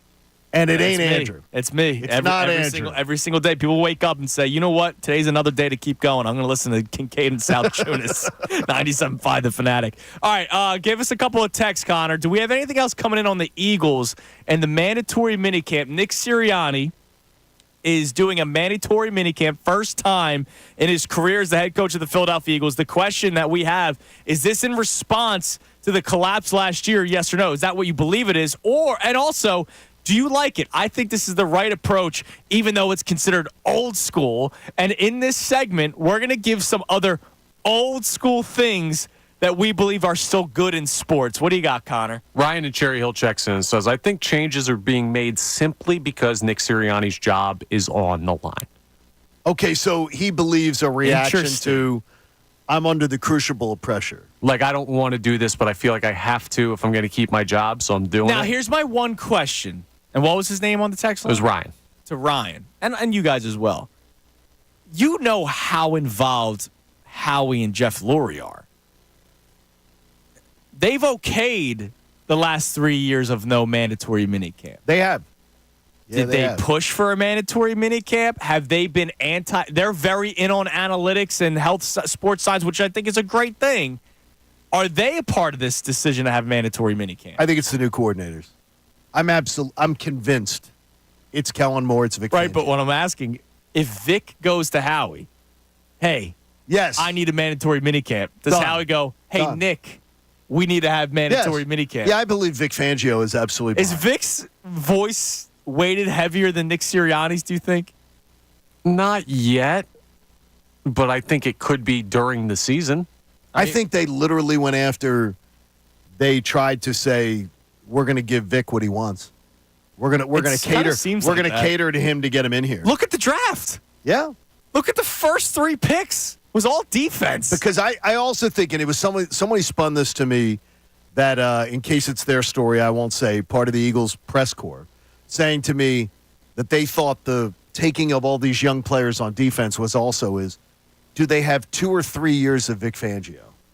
Probably. Right. He's a known as a great teacher of the game. We've had a couple of guests on that have said that. Is he the guy who they said, let's load up on guys that Vic can teach before he rides off into the sunset? Right. And hands the keys to somebody else. Right. That might have been it, too. Could be. A little bit of a ticking time bomb on that. But it's good to. It seems like he has some say with this team. And I like it. I think Nick Sirianni needs that help. And that's not necessarily a shot at Nick Sirianni. It's not. Sean Desai and Brian Johnson were not ready for the roles that they had last year. And those are big roles. I know it's easy for me to say Nick should have just taken the offense back and all that kind of stuff. That wasn't the plan. The plan was for Brian Johnson to be the offensive coordinator. He was in over his head. So was Sean Desai, even though Sean Desai was better than Matt Patricia. So we'll see. Maybe this year everything's so much better with the new coordinators. Now, I want to know. What do you guys still believe is an old school thing that should either be implemented still or should come back? And I'll give you one that I don't know if it's right or wrong. But one of the things for me, and it goes back to pitching, because we've talked about Spencer Turnbull, and maybe he got moved to the bullpen because of the amount of innings he had already thrown. I think I know where you're going. I like guys when they do the 5 or 6 inning pitch mark in spring training. We were talking about training camp and preseason and how the third game out of the 4 used to be the dress rehearsal where they played into the third quarter. Okay. The Phillies went away from this, except this year you saw a little bit more of it. But the Phillies went away from it where they stopped having their starting pitcher throw that 5 or 6 inning outing in their final start of the preseason or second to last start. And I wonder if that's affected them at some point. I don't know. The rotation's been healthy. It's the same thing with the Eagles. I thought you were going a different direction. All right, what's the direction? I thought you were going to say, I think oh my gosh, 100 pitches, his arm's going to explode. Right. The idea that pitchers can't do that. What are you doing? He's at 90 pitches. We got to be getting him out. The idea that there's like a number where pitchers' arms explode. There's stunned. Again, no science to it. It's just something that people do. I was stunned and yet very happy because I had Aaron Nola 6+ strikeouts the other night. So did I. When he went back out, because he was at what, like 87 pitches? He was through at 87. 5? He was 87. And I'm like, oh man, he's gonna finish with 5 Ks. His day's done. He had a nice little outing. I was shocked that he went out back for a 6th inning. Can't believe despite already being at 87 pitches. And that is where, again, I've seen, much like we're talking about Nick Sirianni, and it's a credit to him. I've seen Rob Thompson do some different stuff this year. Yes. And to me, that gives me faith that when it comes to the postseason, Rob Thompson won't be Captain Hook and pulling out a perfectly good Zach Wheeler, like at a time when he didn't need to come out. Zach will tell you that. That there is, like, to me, that gives me great promise, because here's Rob Thompson, already an accomplished manager, right, who is learning and changing some things up. All right, give me another answer, John. An old school, we sound like old men yelling at clouds saying, "Good, they're having mandatory minicamp," even though I can't believe that that's something that people wouldn't want. But well, I won't go to load management. Because load management that's your biggest load one. management's just a big one, and it's too easy for me. The idea that to me, well, you got to give a guy off after a day game after a night game. You know, it's too much. This has to be? It is. I don't want to do the break the wheels off people thing, especially. Right. I think contracts are different today, but the idea is the amount of times that, well, we got to get this guy his rest. We got to get this guy his rest. I heard Rob Thompson saying that in early April. Well, we got to get this guy some rest. And I'm saying they just started. So to me, it's the idea that the constant need to say we got to get guys rest. Yeah, just overall in all sports, just sort of is strange to me. Connor, because you're a pro new school. Yeah, I'm with a lot of things. Like, you are very new school. It's like one of the very few things that John and I will agree with is old school you're versus 70. new school. Yeah, I am. You're older than me somehow, and I don't know how. I know you're very new school. So is there anything that you wish didn't go away or is still being talked about potentially going? Like, there was a great clip a couple of years ago, Dusty Baker, who I get. Look, he started managing the Astros, so it was really wasn't the hardest job to manage that team, but it was coming off of the cheating scandal. And I remember he did an interview with Doug Glanville for ESPN, and he pointed out, he goes, musicians today like to listen to old work to try to come up with ideas. Baseball is the only sport and the only area of life where, God forbid, you still have old school tendencies or you're looked at as a caveman. Right. And Dusty Baker was an old school manager. He did the same things that he was doing with that team that he did 30, 40 years ago or 20 years ago when he was managing baseball teams, and they won a World Series. Now, obviously, part of it was because of how talented they were, but he didn't change up how he would manage just because he had a more talented team and the year was 2022. No, absolutely right. Mine isn't baseball, though. Mine's Okay. football. All right. I don't know when we decided blitzes don't work, but like 75% of the NFL just said, nah, we're not going to bring the house on the quarterback anymore. I don't know when that stopped, and it pisses me off because you see what Brian Flores does. You see what Wink Martindale does. You see what Todd Bowles does. You can't do it every time, and maybe they do it too much. Maybe they're too far to one extreme. But blitzing the damn quarterback makes them uncomfortable, and it works. And for some reason, the modern NFL just doesn't value it the same way. I love that, Connor. You know that why it's doesn't not sound valued? like you either. I love that answer, Connor. But you know why it's not valued, especially maybe here in Philadelphia? They don't value the position that normally blitzes. That's a fair point. There you go. So they And did. there are a lot of teams in that tree. Yeah. A Fangio. The Fangio type tree. approach. So last year, remember everybody said they didn't blitz Purdy enough. Yeah, they stopped after 8 attempts. He was 7 of 8 against the blitz because the linebackers they were sending weren't good. And I think that's the biggest thing. That doesn't mean it's a good thing. That doesn't mean that it's a good thing. No. I love your answer, Connor. Good job. Good job. Connor, Thank you've you. been smart today. Way to join Appreciate the hot tub with the old guys. That's the right? only one. You're No, not I'm in the not. big pool with the diving board. That is You're a in the hot tub with that's us a old pinky toe in. heads. Don't you rope me into that. It's amazing. All right, coming up next, I want to get your text reaction to our topics today, and you can call in 610-632-0975. Give us some answers of that. The old school approach that would still work or could still work, it may be gone, but you want to bring it back. Kincade and Salciunas, 97.5, The Fanatic. Ricky Vitalico.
It is a plane. Here on 97.5 The Fanatic.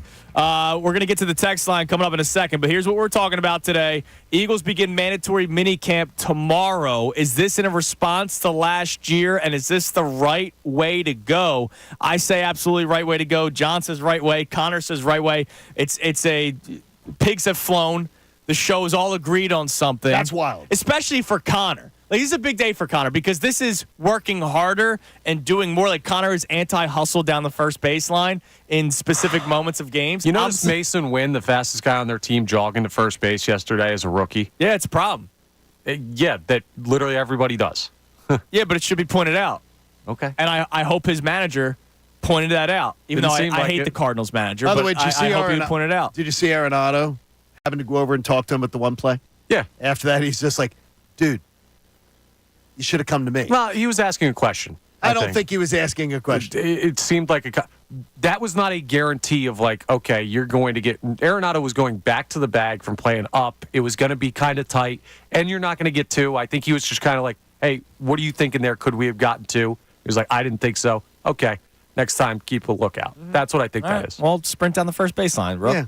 All right. Work. But I'm proud of you, Connor. You're pro working harder for the Eagles. That's good. It's a big day for you. Yeah, I'm not anti-hard work. So the other thing that I want to focus on, because we kind of went away from it, and I was only reminded of it really because I just went to Twitter and I see the trending. Rhys Hoskins is right now, for me at least, the number one trend in Philadelphia because he makes his return tonight. It is. And we're all excited to see Rhys back. We all would like to give him a standing. If we were at the game today, I would absolutely give him a huge ovation. Absolutely. Be at his first at bat, step out, tip the helmet, get back, and then from that point on, enemy of the state. And that's He's an why enemy of the state. I said it earlier. I'm making a statement to Philadelphia. If he does something good at any point during this series, no matter what the situation is, up 10-0, down 10-0, you do not cheer for him because he did something against your team. I saw it happen when Chase Utley made that return with the Dodgers, and everybody would tell me, oh, well, the Phillies were bad at that point, so well, then what that do I excuse care? is gone. That excuse is gone. The Phillies are the best team in baseball. So if Rhys Hoskins goes out there and hits a home run, don't say, oh, well, the Phillies can lose a game here and there. BS. No, he is an enemy. Do not cheer for Rhys Hoskins. Give him his ovation that he absolutely deserves. And I said all three games because there's somebody that's going tonight somebody that's not going tonight might go tomorrow. I didn't agree with you on that, and then you won me over to your side. So, I can understand how the first time you do it. And tonight should be the loudest one. Like, let's face it. And anybody, though, who says it doesn't matter, Phillies can win a game, they're winning by a mile. BS on that because you're not the best team in baseball this morning. Oh, you're not? The Yankees are. No, so that changes if they're up 10-0. Do you think you're going to go? Do you think you're no? Do you think you're going to go to the World Series? If you think you're going to the World Series, you want to have the best record. So you have games 1 and game 2 are here. You want to be able to have it. They're in your park. Red October can be setting the tone. Yeah. So there's like 98 games left. I'm not really looking at who's going to be the top seed in the American League. Fine, but are you cheering for Rhys Hoskins if he hits a home run? No. All right. Okay, well then don't. Then just say that, Connor. Well, no. Don't cheer for Rhys Hoskins. I'm trying, once the game. Johnny. I'm trying to save you again. It's too early to be worried about who the top team in the American League is. I disagree with you, but that's fine. Look, I'm not focused on that. You're not. It's not focused on, but it's not too early to start saying where are you at. I think right now it's not too early to say you can be one of the top 2 teams in the National League. Make sure you stay ahead of that third team. Oh, by the way, that's the Brewers. Absolutely. Yeah, so take care of business against the Brewers. All right, what do we got on the text line, Connor? You can text in at 610-632-0975. You can also call in at the exact same number, 610-632-0975. Yeah, so we have more people checking in on that Eagles conversation and the training camp stuff. And Dave from Mount Laurel checks in, says, success leaves footprints and so does failure. I applaud them waking up to the fact that they need to follow some of the practices of those enjoying true success. I'm sure he's talking about the Chiefs in that conversation we were having. Probably, yeah. And he says, I also think the new coordinators are driving this. It could be a big part of it. I've never heard that expression before. I love that. It's a good one. That is really, really good. Success leaves footprints, as does failure. Yeah. That is a really I've never heard that. I love it. It's a great line. I mean, love look, it. I think of Jalen. First thing I think of is Jalen Hurts last year during a press conference. I forget if it was post game or one of his midweek press conferences where he says we can't keep on practicing the same things and expecting different results. And I know he's Mr. Hallmark reading card when he talks. That's a legit line. We should not practice the same thing and expect different results. That was during the collapse. So that tells me that they were doing the exact same things every single week and not coming up with solutions and just doing the same drills or just running the same plays. I'm glad that they are making changes. This might be strictly just a response to what happened last year. And if that's the case, John, then good. Yeah, look, there's nothing. This isn't a panic move. I just wonder, though, how much of this is Nick Sirianni and how much of this is the new coordinators. And like the texter, I believe it's the coordinators. And either way, I think this is a good thing for the Eagles because I think this can set a culture, especially with Jason Kelce gone, Fletcher Cox gone, Yes. right? You have a lot of the veterans that are gone, and I know the veteran leadership may not have ended up working out well for the Eagles last year. Somebody does have to take that next step. We've talked about Jalen Hurts needing to take that next step as a leader this year. We've talked about a lot of young players or maybe some of the captains that are returning. Darius Slay, maybe he needs to work on some of his cultural things inside the locker room. I think this is a good start. I mean, it's just a couple of days. It's 3 days. It's 3 days that you're doing extra work. I don't think anybody can be against it. But I bet you there will be some. But I'm sure there will be somebody. So we would love to hear from you. 610-632-0975. Coming up next, we reset the entire show. We have today's headlines with Connor Thomas. I actually sent him audio last night of something that I needed. I stole your segment. Yeah, dude. Hands off. But I needed something to be played during today's headlines with Connor Thomas because it is amazing. It's comical.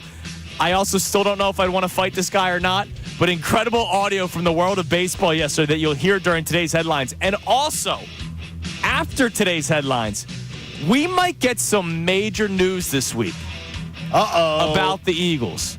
Major news that could negatively impact their future. We'll tell you what that is next. It's Kincade and Salciunas, 97.5 The Fanatic.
o'clock on Kincade and Salciunas on this Fanatic Monday, presented by Pierce Phelps Bryant Heating and Air Conditioning Contractors. Visit nopaybryant.com for flexible spending options and a new heating and cooling system. Coming up this hour, we have Tim Kurkjian, incredible baseball mind, coming up at 8:30. He was in Philly yesterday, Sunday Night Baseball. ALS Foundation, they raised $750,000 yesterday. Just one day, one ballpark. That's awesome. Incredible day yesterday for Phillies for an incredible cause. So Tim's going to be joining us coming up at 8:30. We have today's headlines with Connor Thomas coming up at 8:05. And after that, we have major news, potential major news, dropping this week about the Eagles tampering scandal. So we'll talk about that coming up after today's headlines. But quick reset, we're talking about the mandatory minicamp beginning tomorrow for the Eagles. I think it's a great thing that they're doing this. It's the first time in Nick Sirianni's career as the head coach of the Eagles that he is having a mandatory minicamp. I think it's good to set a precedent, set a culture early on, especially after what happened last year. We've been talking about the Phillies weekend that was taking 2 of 3 against the Cardinals. A guaranteed Chunas victory. 2-0, by the way. All right, now, I'm going to set an over-under number right now. Okay. If I set the over-under number, Connor, he can pick any game he wants, but he got to be selective. If I set the over number at 5.5, would you bet the over? He's already at 2. It's June. So I need to get 4 more right in a Four more row. consecutive right. Are we In a saying row. how many he gets right or how many he makes? How many he gets right? Oh, no, how many I okay. get run? Yeah. Under? Do you get it? You're going over or Oh, under? I'm going over. Oh, wow. How about that? He believes in my baseball I'm intellect. around. I set team's that winning number at because nearly a I think 70. you're going to be able to do that. Yeah, but my 2 predictions have been off of losses and series losses. Congrats, bro. You can hit a 3 out of 4 chance. Damn right, man. So the weekend that was for the Phillies, but also the Taiwan Walker situation, I don't think, look, he's going to get one more start because Ranger Suarez got hurt and he's going to be missing his next outing. So Walker kind of gets a shot because of that. If he pitches the way that he does, there is no reason why the Phillies should keep him in the rotation. You can't give me innings eaters anymore because he's not eating up innings. You can't give me quality starts because he's not doing that. You can't give me he puts the team in a position to win because he's not doing that. You can't give me, we'll piggyback him and Spencer Turnbull when Spencer Turnbull should just be giving an opportunity to start. Taiwan Walker has one more opportunity to try to stop this narrative. I believe And it I don't will feel be good out of about the it. country. It would be, in London. I'm going to suggest this. I think he's going to pitch in London, and I'm suggesting that he stays. If he doesn't win, if he doesn't pitch better, you can leave him in London.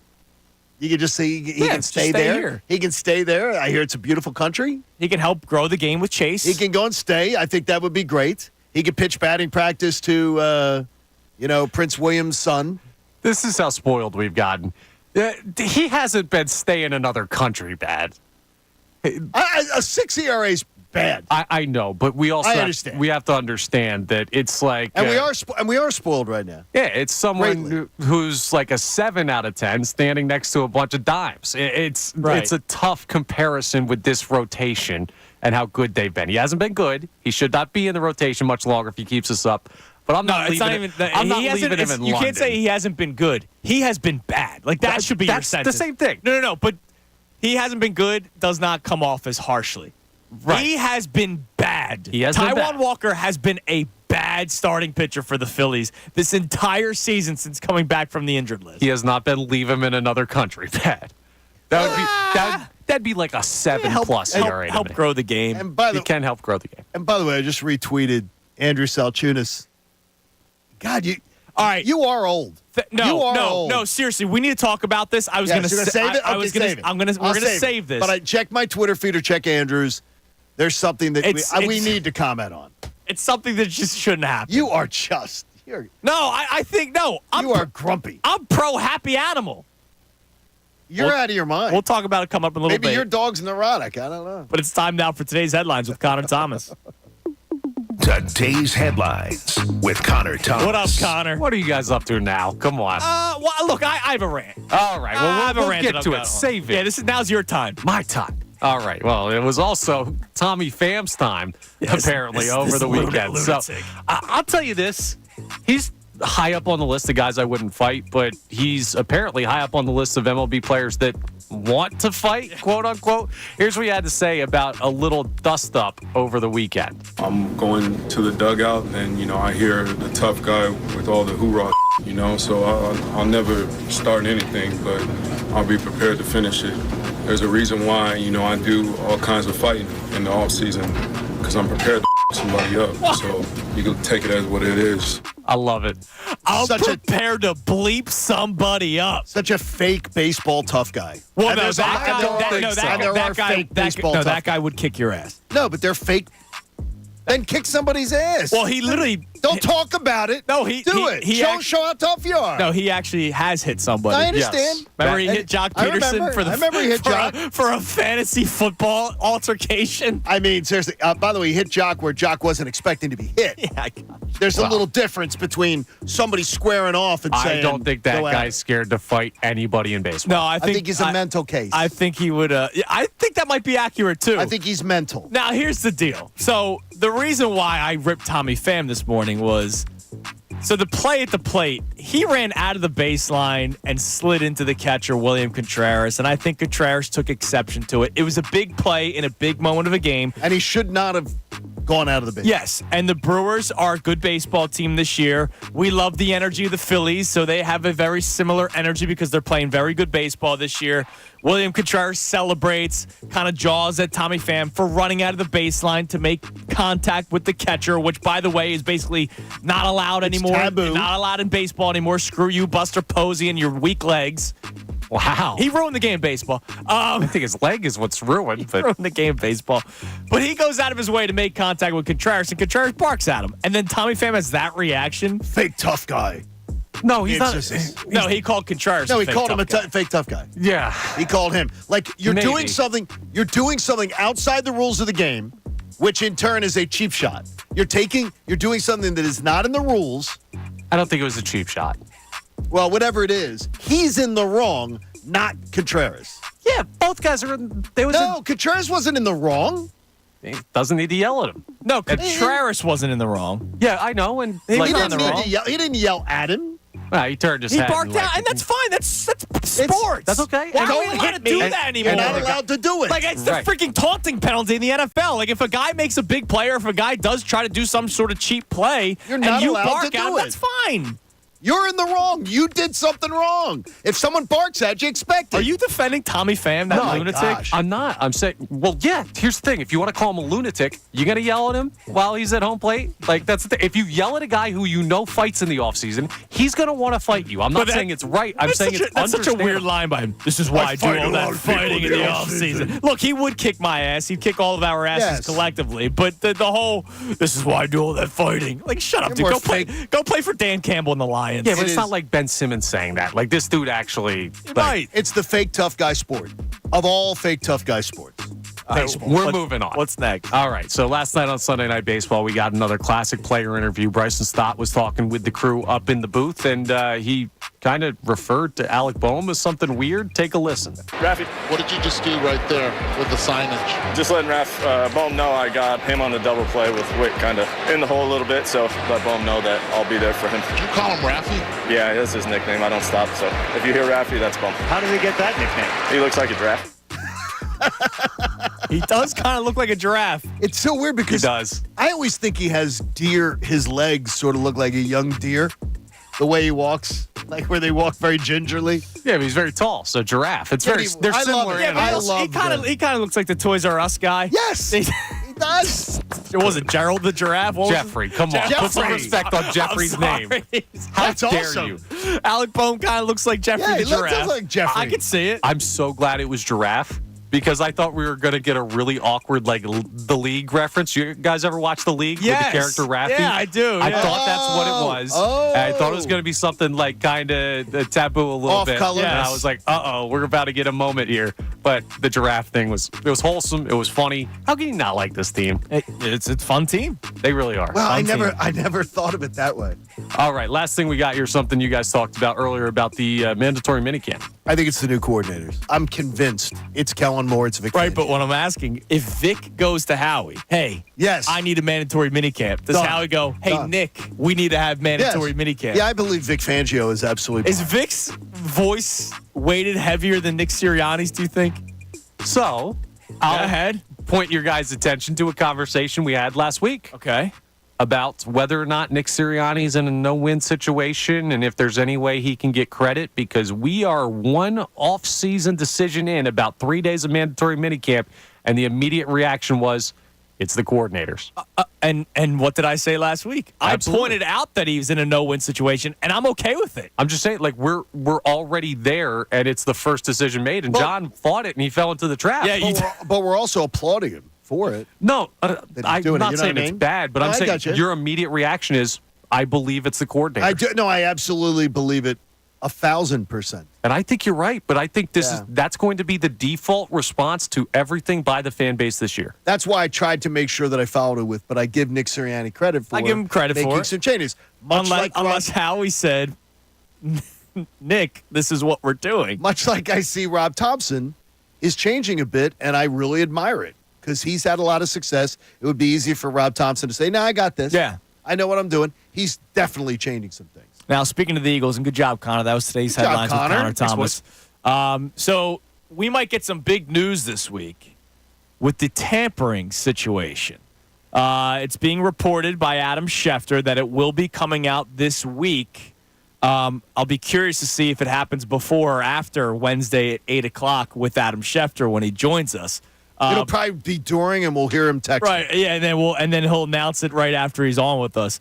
But there's going to be a resolution, according to Adam Schefter, this week for both the Atlanta Falcons and the Eagles about the tampering. Now, the Falcons with Kirk Cousins and the Eagles with Saquon Barkley. The Falcons was much more egregious, where Kirk Cousins himself He said it. during his introductory press conference that he had been talking to the training staff and the equipment manager before he even signed the paperwork, which by definition is illegal tampering, and they may get docked something really high. Shefty put in a story on ESPN.com that the Dolphins forfeited the 2023 first-round pick and 2024 third-round pick for that Tom Brady-Sean Payton fiasco, where phones were like thrown into the trash and all that kind of stuff. Now, that was a lot different because Brady was actively playing for a different team Yes. when that communication started. Completely different. I can't see a first and a third for the Falcons, but it could be a day one or a day two draft pick. I Now, would think it's going to be a day 2 draft pick. theirs was much more egregious than the Eagles. The Eagles, however, freaking rat James Franklin, He's a rat. for clout for his university, did the whole, I was talking to Saquon and Howie told him he'd be playing close to home. Here's my problem. That James Franklin's a rat. Well, yes, that's always a problem. And by the way, he's potentially is getting in trouble at Penn State too. well, by the way. what, for sucking? No, he's got a whole nother issue going. Oh, But he's go got on with what you're issues? saying. Oh, Yeah. I missed that. Yes. But here's the deal. The NFL better not make the Eagles as a example. Make the Falcons as the example. When Kirk Cousins opened up his loud mouth, the Eagles didn't do anything. They didn't say anything. I don't think they did anything egregious. James Franklin, a fake Philadelphia school, because they're 3 hours away from here. Aren't they closer to Pittsburgh than they are to Philadelphia? Let me MapQuest it. So Penn State University's head coach opens up his mouth for recruiting tactics about Saquon Barkley, and the Eagles might get docked something. Look, if they're going to get docked something, make it a day 3 pick. Don't make it a day 2 pick. Like, I asked the NFL nicely. I'm sure Roger Goodell's listening. Like, come on. Okay, if it's first of all, do you believe it? What?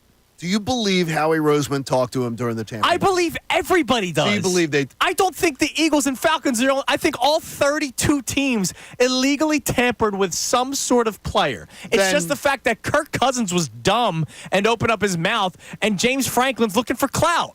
I'm going to say this: is that if you are doing it, and there's any trail that you did it, like you did it from your phones, Because I guarantee you they check phone records.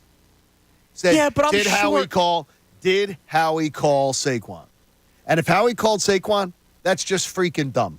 That's dumb. You could do it through so Through many the different agent, methods. yeah. No, you could do it through a burner phone. You could do it through different methods. You don't have to do it. Is he going to a payphone? No, you could do the it- wire? No, you could do it through it. Exactly. Find a corner payphone. Hey, this is Howie Roseman calling collect. Is that what he's doing? I have no idea. Look, if the NFL wanted to sniff into any signing, they would find some sort of illegal tampering. Dude, the second 12 noon hit, and Diana Rossini put out 17 tweets about these. DeAndre Swift was with the Bears. Thing is, it's 5 not- minutes into his and all the stipulations of the contract were already set. Well, the thing is, though, remember, the agent could have done that. The agent's allowed to do that. So Howie's allowed to talk to the agent. He's not allowed to talk to the player. So, I mean, the Bears could get a contract done quickly. Okay. So they're saying, what's the number? Because you could talk to the agent. It seems dumb if you... I'm sure the GM of the Bears spoke with DeAndre Swift somehow. Whether it was via carrier pigeon. Then maybe they did it smarter. Smoke signals, actually. Yeah, but the Eagles did. The Eagles, nobody knew about until James Franklin opened up his mouth. Oh, no, well, James Franklin is a rat. Right. He's a documented But if rat. he didn't say anything, I don't think the Eagles were done with how they got in contact with Saquon Barkley. They probably did. Look, we've never heard of a tampering issue with the Eagles. I don't know when the last time that happened. There's nothing that's come to memory. It's because the head coach of a university that's trying to use clout for recruiting purposes opens up his mouth the way that he does. It's not like Saquon Barkley said during his introductory press conference, hey, I had a great time hanging out with Howie Roseman at the office before I signed my contract. Kirk Cousins was dumb and opened up his mouth. The Eagles are going to get screwed because of a head coach of a college program that falls short of expectations every single year? There are college coaches that have great relationships with NFL teams. Absolutely. This is a guy who you should not have a great relationship with. Yes. He's just not. It's not. So I'm hoping the Eagles... He's going to talk. He is. When he shouldn't talk. And he's going to say things because he's clout chasing. Yeah. For his program. I hope the NFL doesn't make the Eagles as an example because of a moron. So what's your guess? If you had to guess the potential punishment. Eagles lose a 5th-round draft pick. I think they're going to get a 3rd-round pick taken away from them. Wow.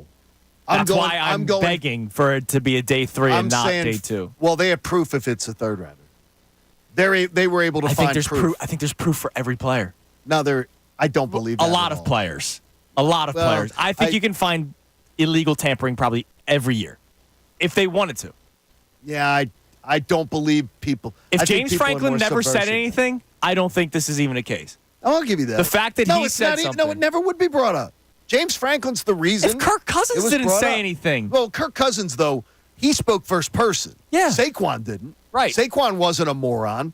His former college coach was. And by the way, go read about James Franklin at Vanderbilt. Oh, okay. Go read about why he snuck out the back door at Vanderbilt to go get another job. So we will take a look at that. I don't think he's a trustworthy individual. So, look, that bottom line is we get that this week. The news comes out this week, and we'll have Adam Schefter Wednesday at 8 o'clock, either before or after the news comes out, and we'll talk about it because I think the Eagles are going to I think they're going to screw over the Eagles, and it's going to piss me off. You really do. You're expecting. I do. Yeah. Connor, where'd you fall on this? Where'd you think? I think 4th-round pick. All right. So we're I say 5th. You say 4th. He says say 3rd. Yep. God, I'm going to be pissed if it's a 3rd. All right. So coming up next, Tim Kurkjian is going to join us at 8:30. But real quick, John brought up a tweet that he just saw me put out. I can't believe you. Did you see it, Connor? No. What do you mean you can't believe it? You're anti-bark in the park. Yes. What? Dude. Why? Right, there's a video of Dodger Stadium packed, sold-out crowd, bark at the park. With the sections of dogs. The dogs people want to see holding their Ohtani. dogs. No, they don't. Yes, they do. No, they don't. They all look miserable. I think they're doing maybe. How can you tell that from this video? These dogs all look miserable. I think they're doing the Simba thing. Well, yeah, they don't want to be picked up, but I'm sure they enjoyed the rest of their time. Bark at the park is a great idea when the Phillies are in that 2014 to 2020 phase, when there's 18,000 people filling up a 45,000 seat stadium. Not when it's a packed house. I think bark in the park is one of the dumbest things that you can do. It looks horrible for you. It looks horrible for your dog. Your assertion that these dogs are miserable. All right, Nikki Foles would have a blast meeting 200, 300 people that she's never met that come up and go, "Oh, you're so cute. Let me play." Yeah, and then if you go to She'd Bark love in the it. Park, you don't realize it's Bark in the Park, and you bought a ticket to go to the game, and you're getting peed on by Scruffy next to you. I'm a dog person. Doesn't sound like it. I'm a big dog person. That looks horrible. Our man, I gotta reach out to him. Our man Chip Reederson on Twitter was in attendance yesterday. Was 'Cause he? He lives out on the West Coast. He was Yeah. at the game yesterday. He said it was ... something. Let dogs enjoy baseball. I don't think they care. Stop gatekeeping the sport. I don't think they care, Connor. It's just a hunch that Scruffy does not care about Shohei Ohtani. Bark in the Park is ridiculous. It's Kincade and Salciunas. You know what's not ridiculous? Tim Kurkjian. He'll be joining the show coming up next at 8:30 right here on 97.5 The Fanatic. Fanatic Sports Up.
momentarily by Tim Kurkjian, an incredible baseball mind.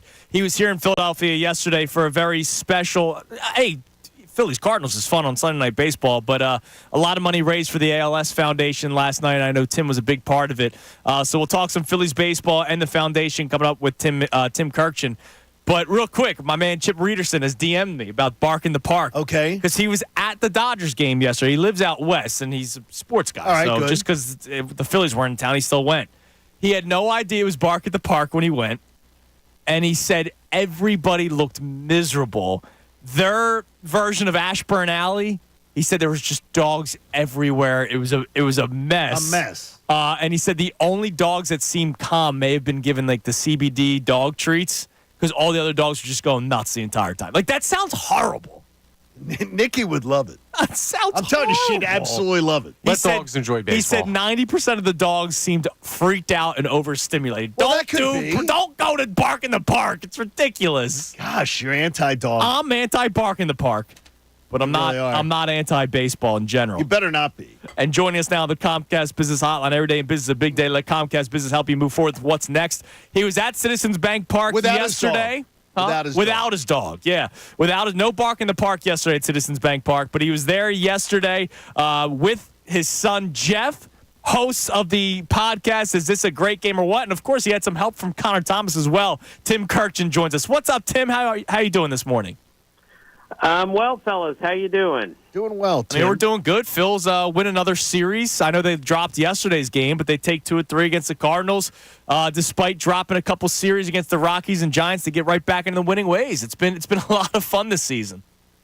Yeah, they're really good, fellas. They're the best team in the National League right now, and there's really nothing not to like about the Phillies, given the way that Ranger Suarez has pitched, and it looks like his hand is going to be okay. When you have that kind of starting rotation, you're always going to have a chance. And when you have that many guys in the bullpen that throw 98 miles an hour, it's pretty impressive. And once they get Trey Turner back offensively, they're going to be even better than they are right now. And I've told you guys the camaraderie in that clubhouse is unlike any in the major leagues, at least for me. There's a college atmosphere in there. Harper, Schwarber, guys like that lead the way. It's really fun being around that team. And this year, as you know, instead of getting off to a slow start and roaring back, they got off to a great start. And I think they can keep this up. I think they're that good. Tim, you've covered so many teams, though, over the years, and you've seen different clubhouses. You've seen different chemistries. Is it tangible that a positive clubhouse translates to success, or is it just that this is the most talented team that Dave Dombrowski's put together? Yeah, look, it's great to be rah-rah, and it's great to have team chemistry, but you got to have good players, and you got to win. And that's what the Phillies have. They have both of that. They're just not rah-rah because that's who they are. They're that way because they're winning, they're playing well, but they're also, that's the chemistry that they have in there, and it's really, really impressive. I saw that a couple years ago, and Rhys Hoskins was in the middle of that also, but they keep replacing guys with others who are of the same mindset, meaning we're going to go do something here. And Rob Thompson's made a big difference also. Those guys would still run through a wall for the manager. You can't say that about every manager in the big league. So I really like where the Phillies are right now. I'm glad you brought up Rob Thompson, because I was just about to ask you, Tim, how much of a testament isn't to Rob Thompson that these guys have this locker room feel? Because look, we had Joe Girardi here, and I know Joe Girardi is a great baseball mind, but there were certain rules in the clubhouse that didn't allow a lot of the players to be themselves, and it seems like Rob Thompson's approach is much different. Yeah, it is. Look, Joe Girardi's a really good major league manager and has had a very proud career. But when Rob Thompson walked in, he made everyone relax. You guys know he used to work with Joe Torre, who was the best I think I've ever seen at deflecting any sort of negative attention away from his players and allowed them to just relax, go out there and play. And that's exactly what Rob Thompson has done. A couple years ago, soon after he took over, Kyle Schwarber told me if anyone ever went after our manager, 25 guys would jump over the railing of the dugout to go get that person if they were going after our manager. That's how much admiration and respect they have for Rob Thompson, who is a less is more kind of guy. I've never seen him panic. I've never seen him truly upset. I had a long talk with him yesterday. He hadn't changed a bit since he became the manager, and that's a really good thing. Tim, I've been trying to find out from Alex Anthopoulos what they're going to do, because I know they're plotting an overthrow. I know he's going to do something to try to replace Ronald Acuna Jr. and try to make a move. What do you think? How active do you think the trade deadline will be? And do you think the trade deadline will come early for that Braves team trailing the Phillies right now? Yeah, Alex always does something, but he's up against it this time. You can't replace Spencer Strider, and you can't replace Ronald Acuna Jr. Now, he'll go get somebody, Tommy Pham, somebody like that, to help them, because he always does that at the trade deadline. He always finds a couple of relievers, but I'm just not sure that impact player is out there to turn the Braves into the great team that they were with Strider and with Acuna Jr. And there aren't that many teams that are going to be selling. I mean, we have the White Sox and the A's and the Rockies and a couple of other teams, but with the six playoff teams in each league, everyone still thinks they have a chance. And the Diamondbacks showed everyone last year, if you just get in, even with 84 wins, you can go to the World Series. So I think it'll be an active trade deadline, because it always is these days. But I don't think it's going to start relatively early, because we just need to see which teams say, all right, we can't win, we have to sell now. How active do you think the Phillies will be? Because it doesn't seem like there's many holes on this team. I know there's always areas of improvement, but do you think the Phillies will be active come deadline time? Well, Dave Dombrowski is another guy that just kind of lurks in the weeds and then out of nowhere goes and makes a big deal. But at this point, I don't see that happening. There aren't that many big deals out there to be made. He will go find some help. Bench, bullpen. Davey Johnson used to always tell me you win in the postseason with bench and bullpen. So I'm sure he'll upgrade there, but I don't think they have that much to do in order to make this team even better than it is. How did a guy like Rob Thompson have to wait till he was like 60 to get a manager's job? Brian Snitker in Atlanta, same thing. Like, how do these guys, these baseball lifers never get picked for a manager's job when these new age guys like 35 years old are getting shots? Yeah, well, again, I'm 67 years old. So you look 25. So you still have a chance to get a job. No, I think there is great wisdom in managing, and I think it's really important, experience, knowledge. The Rangers won last year with Bruce Bochy as the manager. He's older than me. Yep. The year before, the Astros won with Dusty Baker. He's older than me. I love having a veteran presence in the dugout. That doesn't mean you can't win as a young manager. We have a lot of really good ones, but I'm with you. Someone should have noticed along the way that Rob Thompson has a great touch with people also, which is half the battle when you're managing a team. How do I get the best out of this guy? What button do I push, and when do I push it? That's what he's really good at. We're speaking to Tim Kurkjian on the Comcast Business Hotline. Tim, would love to talk about last night with you. I know you recorded a live version of your podcast with your son Jeff, who works down the hall from us. Is this a great game or what? And it was also a very special day as Citizens Bank Park. There's $750,000 raised for the ALS Foundation. And I know your family, you lost your brother last year from ALS. So talk a little bit about last night and what that meant for you. Well, it was really a special night at the ballpark, and I really have to thank the Phillies, John Brazier especially, for everything that he did. And not only did he set it up for us so Connor and Jeff can handle all the technical parts and get us through yesterday, but the ceremony on the field was really moving and really powerful. And I had no idea that I would be out on the field or that my brother would be up on the big screen. But the Phillies really do this exceptionally well, and they've raised like $23 million the last 40 years for ALS. They get it. And I had some difficult moments yesterday, I must tell you.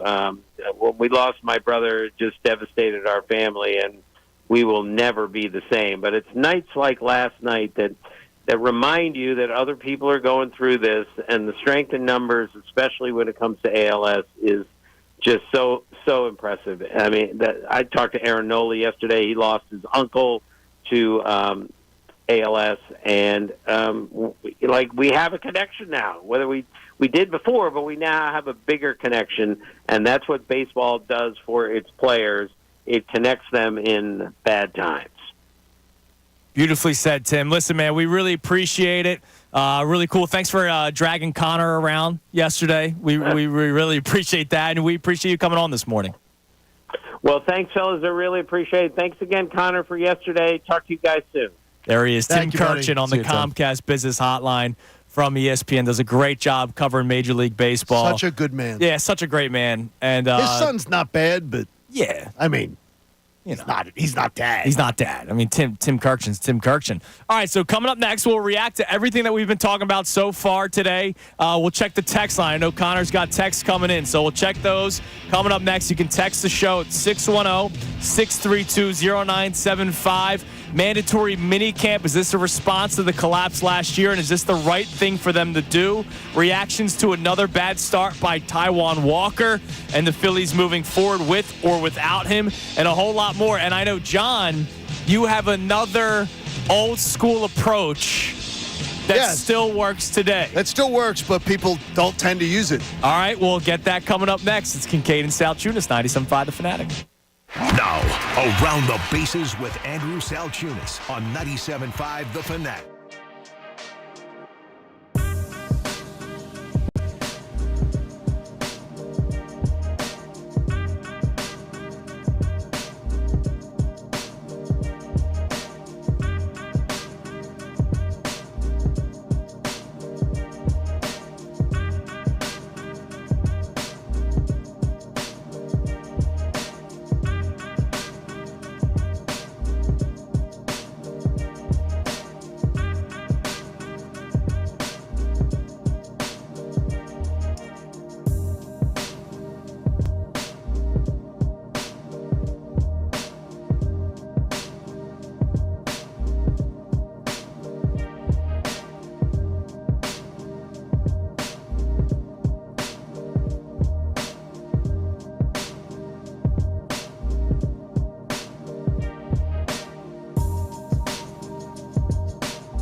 today could be a good day. It's going to be a great day. I'm going to be heading over to Manayunk, my old stomping grounds. Oh, nice. You going to Lucky's? After the show. No, Couch Tomato. So you'll do couch tomato. Couch Tomato. I'm going to pick up some salads for dinner. We have one down in the borough. It's fantastic. And they just redid it. But I'm training. We might have something in store for you guys down the road. Yes, you are. Okay? And so I'm training, getting some jogging in. That's good. So I mapped out a run, my old stomping grounds of Manayunk, and I'm going to pick up food. And then I go, you know what? Cooper doesn't get picked up till 2:30. I might have to get a beer somewhere. Oh, you could. In the old style, I don't make the trip over to Manayunk all that often. Well, you're 30, and this is the United States of America, Yeah, so that damn means it. you can I can do whatever I want. You can do what you wish. Damn right. As long as Christy says it's okay. Nah, she doesn't need can. She doesn't need to know. I just talk about it publicly on the air. All right, so what do we have coming in on the text line, Connor? We'll reset the entire show as we always do in the 9 o'clock hour. And again, thank you to Tim Kurkjian, who just joined us to talk about the Red Hot Phillies. You'll be able to hear that again on 97.5thefanatic.com. And John's going to give us another old-school approach that still works or could work if they didn't go away from it. People wanted to implement it. What do we have on the text line, Connor? Yeah, so we might as well stick with the Phillies a little bit and some stuff going on with Taiwan Walker. A text here, no name on this one, but says, you would think Walker being benched last postseason would be motivation enough for him not to stink this season, but here we are. It's not motivation if your arm's just dead. Like, he might just not have anything left. Yeah. If he's throwing, I don't know what he's topping out at, but I know his average velocity has gone down 2 miles per hour. I don't think that's a motivational thing. At some point, you just start to lose it. Correct. Right. There's not many pitchers that can keep on, like Zach Wheeler, what he's doing, that's why he's an ace. Pitching still at the velocity that he has at his age, even not that he's ancient, but like. And he sustains the velocity. Right, exactly. Whereas Taiwan Walker's losing it. Also, I'm going to defend him real quick here. And you've already heard my thought, Taiwan Walker. All right. Okay? You've already heard my thought. I would move him out of the rotation. Like, the Ranger Suarez injury is the only thing saving him. Okay. Yeah. Speaking of Ranger Suarez, let's think about the difference between years where he didn't get a full spring training and what he's doing this year. Taiwan Walker did What not was his issue? What was his issue last year? Last year, he won 15 games. He wasn't great, but No, he dude, wasn't. Come on. dude, He wasn't. you got to understand the gap between last year and this year. It's His ERA was 4.38 last year. I'm not saying he's going to win the Cy Young if he gets a full spring training. I'm saying that if we're going to say when Ranger Suarez gets a full spring training, there's going to be a major difference. Connor, we have a replacement in I'm not saying the don't do bullpen. it. I'm not saying don't do it. To Connor, to your point, though, if his ERA this morning was 4.38, we would not be doing this. Topic. Exactly.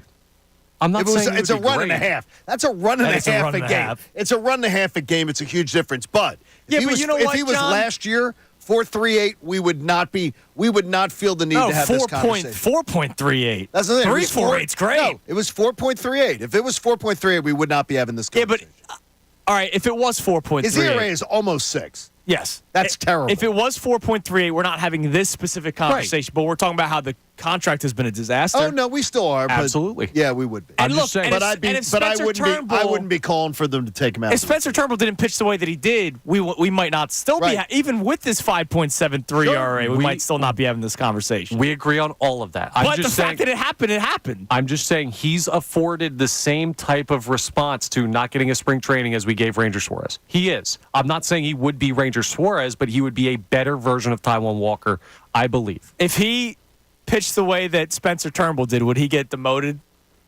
No. into the bullpen? No. No, absolutely not. Is he still in it because of his contract? Yes. That's Yes. horrible.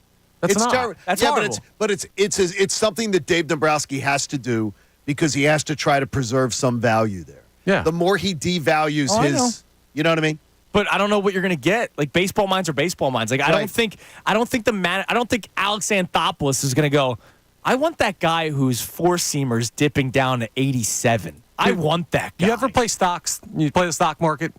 If you have $1 invested in something, you're probably going to sell or buy more of that much more quickly than if you have $1 million invested in it. A larger contract is an investment in a player. You allow those investments more time. It's not wrong. It's not dumb. It's literally how you have to handle paying those guys more. Okay. Now, the initial contract might have been a bad decision. It looks like it right now. But sticking with them is what you have to do with these guys. Sometimes you don't. The Eagles didn't stick with Carson Wentz. After how many years? One. It was Like- after 1 year of the big contract. It was 1 year. It was like the second year after, wasn't it? He got the And big. still, Yeah, the 1 year where they went 4-11-1, they realized, all right, this isn't going to work, so let's move on. Quarterback and fifth starter are not the same thing.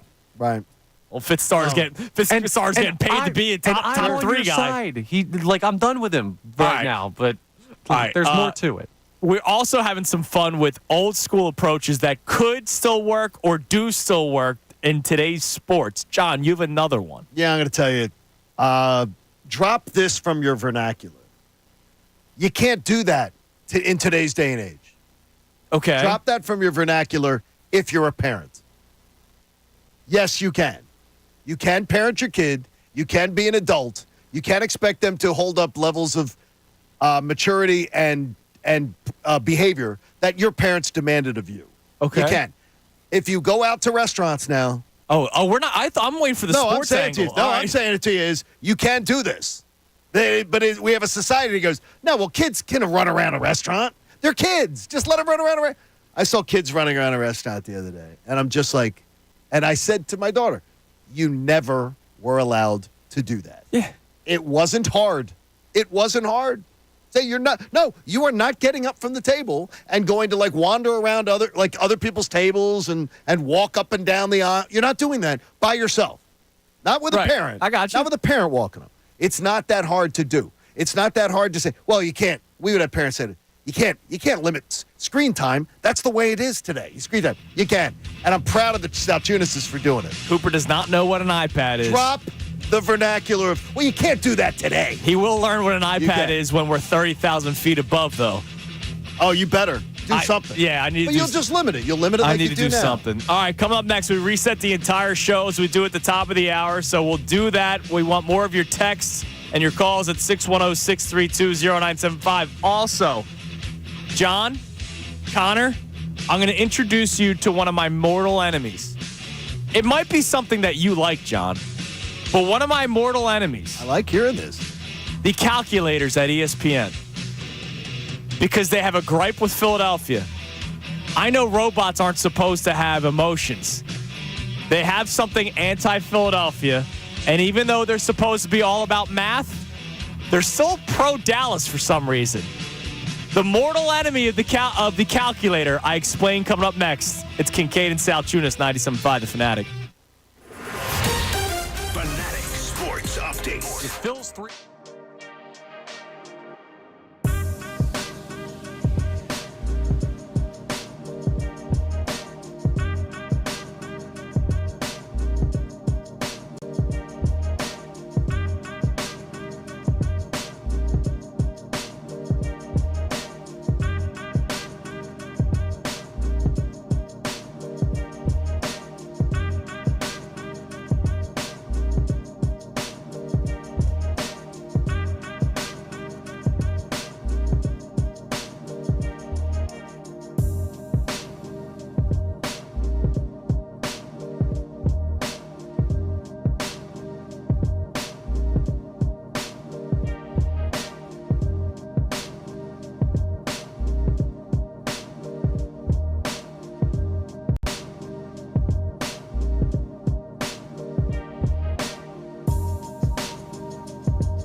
97.5 The Fanatic.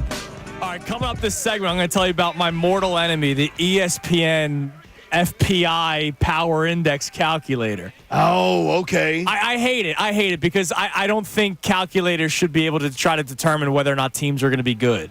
I hate prediction, percentage, probability, all that baloney because the calculators don't know momentum. They don't know locker room. They don't know any of that kind of stuff. Now, I'm a big fan of Kincade's calculator. Yes. But I wonder if Kincade's calculator will agree with the stuff that I saw on ESPN.com this morning that I vehemently hate and I spit at. You're spitting at it. Is this a physical calculator? Like, can we hitch spot this thing? Maybe. Okay. I don't know. I've never been to Bristol before.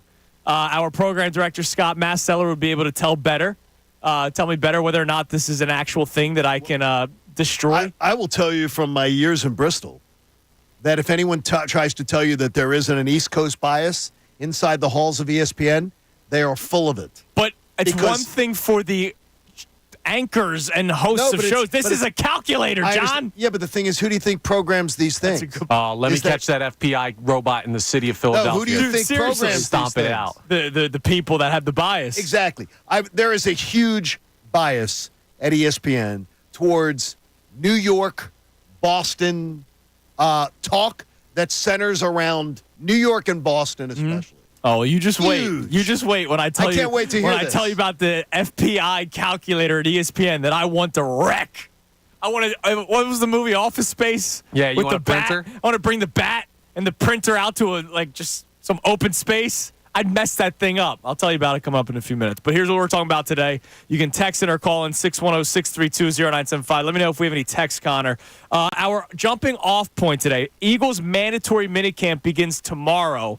And we're trying to figure out whether or not this is a response to last year. I'd be curious to see if a reporter asks Sirianni that at some point this week, because Sirianni's had very few opportunities to talk. It was around the combine, around the draft. So they're not going to ask them about minicamp. No, and every time he speaks, he looks like he's in a hostage video.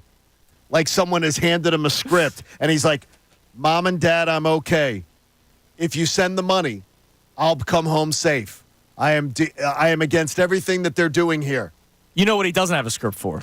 His core values. Those just come off the tongue, man. The core values of Nick Sirianni. And I think communication was number one. Communication, and that didn't really work out. Yeah, communication's been the thing that's been pointed to the most. It's been the biggest struggle. But our question for you guys today is whether or not this is the right approach for the Eagles to now all of a sudden have a mandatory minicamp, for the Eagles to all of a sudden now have a more physical approach, because that has been reported that they will be more physical during training camp. I wonder, will they play in the preseason? Will they actually do dress rehearsals? Like, I'm excited to see this kind of stuff. I said it earlier today. Usually I scoff at any preseason talking points, but I'm actually kind of excited to see whether or not these guys are actually going to play in the preseason, because I do think that's part of your issue last year when you couldn't tackle worth a damn. And they were not prepared for that Patriots game. No, they weren't. They were not. They won because they were the better team. That's why they won. They won because of just having more talent. Jalen Hurts did not look good through 3 weeks. No, he didn't. He looked actually bad. You were there for week 3, right? I was Tampa? and he made one play. It was that touchdown where he climbed up in the pocket, rolled right in the red zone, and threw a touchdown pass to Olamide Zaccheaus. He rolled right. Oh, there you go. It was Olamide Zaccheaus. He threw the touchdown pass, and that was the first play all season. It took 3 weeks for me to say, that's a good play. 3 weeks, that's not good. They're paying him a lot of money. And I that's not necessarily his fault that they're not ready to play, but I don't want to hear that excuse anymore. I don't want to hear that I don't want to hear that BS anymore. I know it's annoying to me. Start off hot. Practice. And here's kind of the thing, right? Asking too much to practice? It's not even that you don't want to hear it. It's like, if we do get to that point, we're not going to be happy, but we're going to be really pissed off if it's because they didn't practice enough beforehand. Right. Absolutely. Yeah. But the thing is, it seems like that's just such an okay thing now across the NFL, except for the Chiefs, who have won 3 of your last 4 Super Bowls. Andy Reid maximizes. I'm reading a piece from Fox Sports out of the Fox Sports affiliate, I guess, out of Kansas City from a year ago. Andy Reid maximized the opportunities that they have to put players in pads and practice. Andy Reid has been in the top 3 of coaches every year he's been in Kansas City. every year since he arrived. Why shouldn't that be your staple to try to replicate one of the most successful head coaches in the history of the sport? You know another one? And he's doing it, by the way, in the modern era where all these new rules, all these new NFLPAs, all this, don't tackle too hard. Sports science tells us if you tackle somebody in August, their legs will fall off and die in October. John Harbaugh. That's another successful one right coach. up there near the top. That when they're given, look, the Players Association says you are not allowed to practice. You're not allowed as much as you could in the past. And they maximize the most, almost to the maximum of opportunity. That they can. And look, good for them for doing that. Like, I don't understand why there are extremely successful head coaches, and I get it. Everybody has their own methods. They have their own ideologies. Nick Sirianni has his own. They all come from Mount Union. But either way, like... it's his brother's high school playoff game. Yeah, exactly. You know, this harkens me back to the game when we were facing Ruston was playing Malvern. But it's it really, like, they were game planning hard that week. It's amazing to me that sometimes guys go, yeah, but this is what I believe in. I'm going to ignore what other people have done before me or also are currently doing. Smarter than the room. I'm not talking about Eagles, Andy Reid. I'm talking about Kansas City Chiefs dynasty, Andy Reid. I never understand I'm smarter than the room. I know what these real experts of my industry do, but I've got the newest wave, best new thing to do. Yeah. I mean, that's what a lot of guys believe. Yeah, they do. All right, I tell you about my mortal enemy, the ESPN calculator machine, in a couple minutes. But what text do we have coming in, Connor? You can text the show at 610-632-0975. Ryan in Florida checks in and says, don't remember what week exactly, but Sirianni hinted to changing their offseason plans as far as practices and workouts during the last season, well before either coordinator was hired. Okay. Yeah, because I think he's right. And I'm going to guess it's my man Ryan Field on Twitter. Unless there's just another Ryan in Florida that listens to the show. So in other words, he may have been Ryans in Florida. So in other words, he could have been told, look, things got to change. And he says, yeah, things are going to change. But I can't do it right now. We're going to do this. We're going to do things differently next year. And by the way, if it really is the truth that that's his thing, good for you, Nick Sirianni. For realizing that things need to change. And I have credited Nick Sirianni for this in the past. A lot of coaches in the NFL, especially the new, young, hot commodity, right? Yep. When they come into the league, they believe that their bleep doesn't stink, right? And it's my system, and we're going to stick with it. Chip Kelly, prime example. Extreme example, but prime example of believing only what he believes, not listening to other people, and he has since flamed out and is not even a coach in the college game anymore. He's now an offensive coordinator. Nick Sirianni, I'm sure, had his beliefs, his ideologies coming into the NFL, and he gave up play calling. Not many coaches would do that. And he made other adjustments. You don't believe, though. I don't know that we've discussed this. You don't believe he willingly did that on his own. I don't know, John. 7 games into his coaching tenure on a 5-year, $35 million contract. You're telling me he waved the white flag and said, I'm not good at this. I don't know. Well, how about this? I do not know, so I am not speaking from a fact. I do not believe it at all that somebody didn't say you're doing that. All right, so you know how I feel that I think Howie's hands are on, like, the Matt Patricia decision. That. Oh, no, I think that's obvious. Did they believe Shane Steichen was going to be the OC that he was? Like, did Howie Rosen say, hey, Nick, you're losing play calling duties, and we're going to give it to world-renowned OC Shane Steichen? No, I think you can see when a guy is underwater.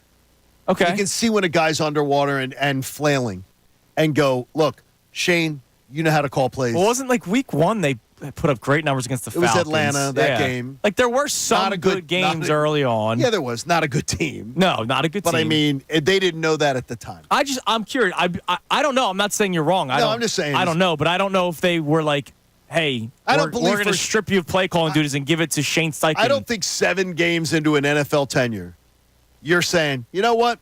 I'm giving this up. Because then your employer's going to go, well, what is it you are actually doing? Right.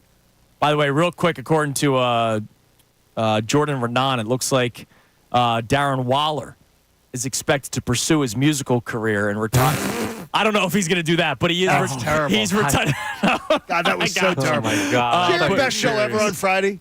Yeah, oh yeah, I was, heard it. It was hilarious. Absolutely hilarious. And I texted in. Who did you text in? I said I would do it for Kelsey Plum too. So I'm a big Kelsey Plum fan. You are. Dude, Wow. The popcorn all video. the names. No, I mean the first person I sent was Salma Hayek. Okay, well then That that's was the first person I sent. Now, the best was. Dude, I could come up with 1,000. The best was. And my wife's number one. I texted in Zulika Silver. That's your and yeah. And they're like, and Tyrone's like, I don't know who Zulika Silver I was is. listening. And Ricky's like, who the hell's Zulika Silver? And then Tyrone said, just Google it. They both Google it, and then you hear Ricky go, okay now, okay, I'm in. Zulika Silver is a unknown gem. I'm big. Not for long though. Big Kelsey Plum fan. I think you're Salma I might be Hayek. number. Selma Hayek's a fantastic choice. Yeah, that was my first choice. But, and remember, at the time it said you're widowed. You're free. So, anyways, Darren Waller seems to be retiring. I wonder if he does try to do his musical career moving forward. We'll find out. Terrible. All right. Speaking of ESPN, so I would like to introduce you guys to my mortal enemy, the ESPN FPI Power Index. You hate Index. the FPI. I hate everything about it because I think a calculator machine trying to depict whether or not a Did team. you say calculator machine? Calculator machine. What are you, Mike Francesa? Yes. The Google machine. They already have the teams they believe will do best in 2024-25 season. It's June. They don't know whether teams will come out the gate hot. They don't know whether teams will come out the gate cold. Okay. They don't know what teams will be participating in preseason games and having the first 4 weeks being excuse-filled. Absolutely. Right? Like, they don't know any of this kind of stuff. But here's what they believe they know. The best chance to win the Super Bowl this year. The best chance? Take a guess who you believe my mortal enemy, the calculator machine at ESPN, has to win the Super Bowl this year. Best chance. Ravens. Connor? Chiefs. You are closer. Chiefs are second. Ravens are fifth. The 49ers coming in number one. Okay. 49ers, good club. Good club. The team that has a lot of contract issues. Yes. Players are leaving. They do. It seems like there's bad vibes in the locker room. They're up against the cap because guys want to get paid and they're not getting paid. So all these things that go in. Look, we saw the Eagles. They were 10-1 at one point. But there were other circumstances that led them to falling off. And I guarantee you a calculator did not have the Eagles fall off coming. That's a great point. They have the 49ers at number one. The Eagles coming at number 6. So right behind the Ravens, right behind the 49ers, behind the Chiefs. Who else? So the 49ers at number 1, Chiefs number 2, the Lions at number 3. Okay, fine. The NFC Championship Momentum, game. yeah. The Dallas Cowboys coming at number 4. I'm going to break this thing with a bat. This is stupid. That's stupid. And I don't even know how a calculator could come up with the Cowboys, who are playing a first-place schedule. You could make the case the roster looks worse this year than last year. No, it is worse. Yes. But I would tell you that I've made the point before. Don't tell me the first-place schedule because Dallas' schedule is easier than the Eagles. But I think their gauntlet is hard. Their gauntlet is tough. Their gauntlet but their is overall tough. schedule, I think the Eagles have the tougher schedule. They have them as the 4th best chance to win the Super Bowl. What? Like, that's ridiculous. Come on. All right, the most likely Super Bowl matchups. Chiefs-Niners is number 1, rematch. Ravens-Niners. Chiefs-Lions. Chiefs-Eagles does come in to play. Okay. But they're only mentioned once, whereas the Cowboys are mentioned twice. There's Chiefs-Cowboys is the same percentage as Chiefs-Eagles. Chiefs-Cowboys the same as That's ridiculous. They had the Cowboys on here twice. One against the Ravens, one against the Chiefs. Why? I don't know. I mean, I don't understand. Because the calculator thinks that is there anywhere where you can find what the criteria is for this FPI? Or is it like some secret lab? I'm sure it's some secret lab. Based on them getting ratings. The Football Power Index is our ratings and projection model for NFL teams. In the preseason, the model's overall predictive ratings are based primarily on win totals from ESPN Bet in conjunction with each team's schedule, along with factors such as strength difference between a team's starting and backup quarterback and a revamped special teams rating based primarily on new predictive kicker ratings. Okay. Okay, at least we know a little bit of the criteria. But this is very much like I tell you when somebody tells me the strength of schedule stat. Okay. The strength of schedule stat does not take into consideration whether you're playing teams home or away. It doesn't. Okay. It just takes into consideration. And that's ridiculous. The Cowboys play the Ravens and the Bengals on their home field. The Eagles play the Ravens and the Bengals on the road. Right. The strength of schedule stat says it exactly the same. Okay. So that's why I ignore the strength of schedule stat. And also, by the way, like they don't have Eagles might be home team week 1. Right. I mean, but they're playing in Sao Paulo, and it's a totally different environment. All it looks at strength of schedule says Eagles are playing the Packers. All right, what was the Packers' winning percentage last year? Let's do it. That's my mortal enemy. I like that's your mortal enemy. Well, you're Kincaid's calculator, so I don't know if you would have liked the FPI. No, machine I don't follow the FPI. I'm not a big fan of that. I do like though the it's either the QBR, the total QBR. Oh yeah, that's fine. That's like based off of what they did on the field. That takes into consideration, does a quarterback complete a pass when it's 3rd and 6 or more, or 3rd and 5 and more? Well, that's fact. That says to me, okay, I can look at some of their criteria and go, okay, that's good. Yeah, I believe it. That's numbers. That's actually things that have happened. This is projection, and somehow the Dallas Cowboys, who everybody in the world is picking to take a step back this year, the calculator still has them as the 4th best team. So they're best actually chance to win a Super Bowl to be better this year. Yes, than they were last year, and better than the Eagles again, which doesn't make sense. Unbelievable. All right. By the way, a couple of things, and we'll get to more texts coming up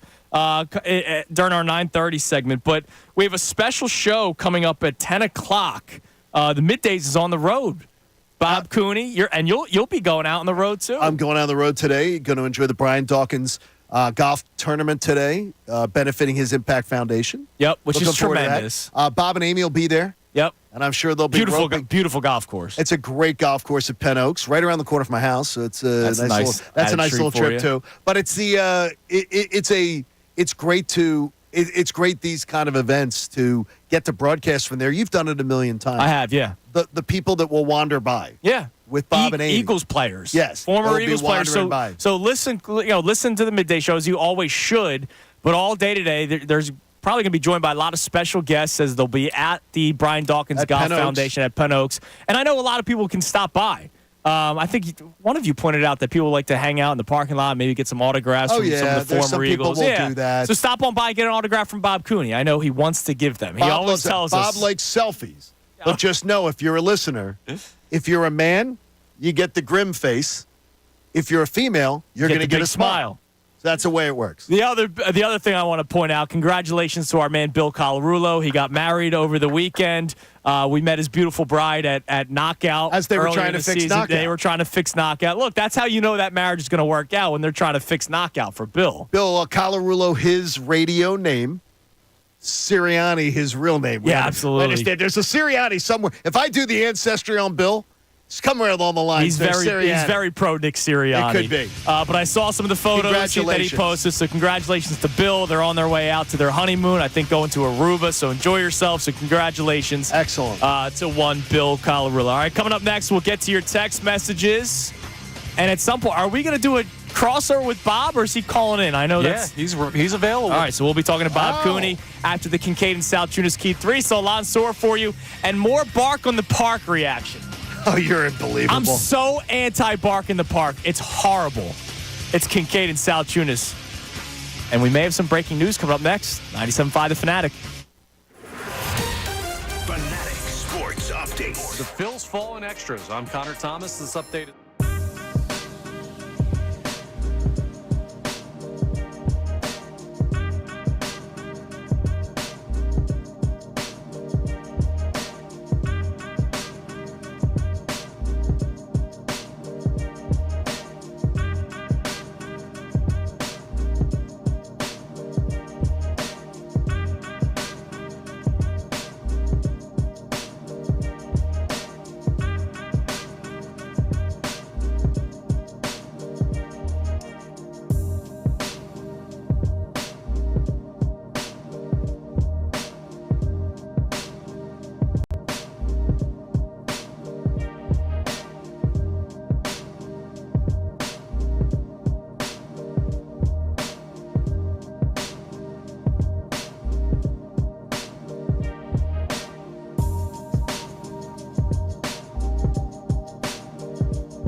So right before we went to break, oh my God, are you all right? I don't know what happened there. Did you just almost fall out of your chair? No, it was recoil on my... The headphones whiplashed him in the my face. headphones. Are you?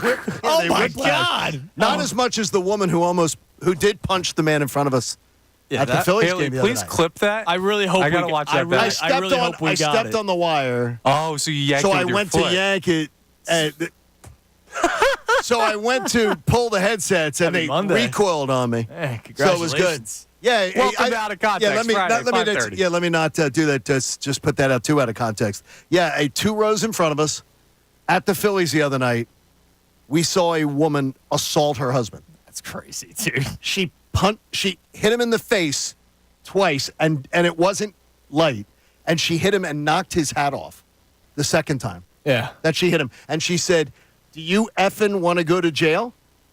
We can go to jail tonight if you want. my gosh. I will beat your backs right up here." Phil's won that game too. Oh my gosh, she was unbelievable. That's how Andrew talks to all the dogs that bark at the park. The bark at the park's the dumbest. 8 rows right behind the Phillies dugout. The whole thing could have gotten caught on video too. It could have, yeah. That's And right. Oli- Depending and on. Olivia turns to me. She was incensed. My daughter's incensed. She goes, "Dad, if a man did that to a woman, the whole section would stand up and point and get the guy arrested." Yeah. I mean, it was incredible. Hey, you're absolutely It right. was incredible watching that. Yeah, but bark at the park's ridiculous. Like, Now you hate that. the Oakland A's should host Bark at the Park because maybe they'll get 15 people to go to a game with their dogs. Bark at the Park at Dodger Stadium, where it's packed, is a horrible idea. Yeah, the A's have possum at the park already, so that promotion's Very already good, filled. Connor. No, they're calling it human at the park. Like, if they can actually get like 20 people to go to a game at this point.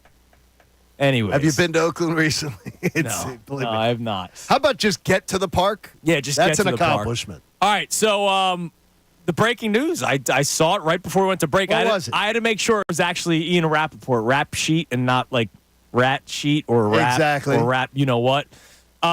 Justin Jefferson has signed his new contract extension, making a boatload of money. John, $110 million will be guaranteed over his 4 years. It's a 4-year, $140 million contract.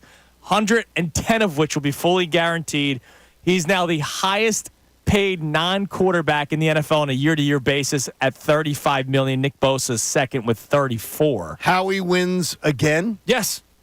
The Now, A.J. Brown deal, the A.J. Brown Yes. and Devontae Smith deals are distinctly better than this.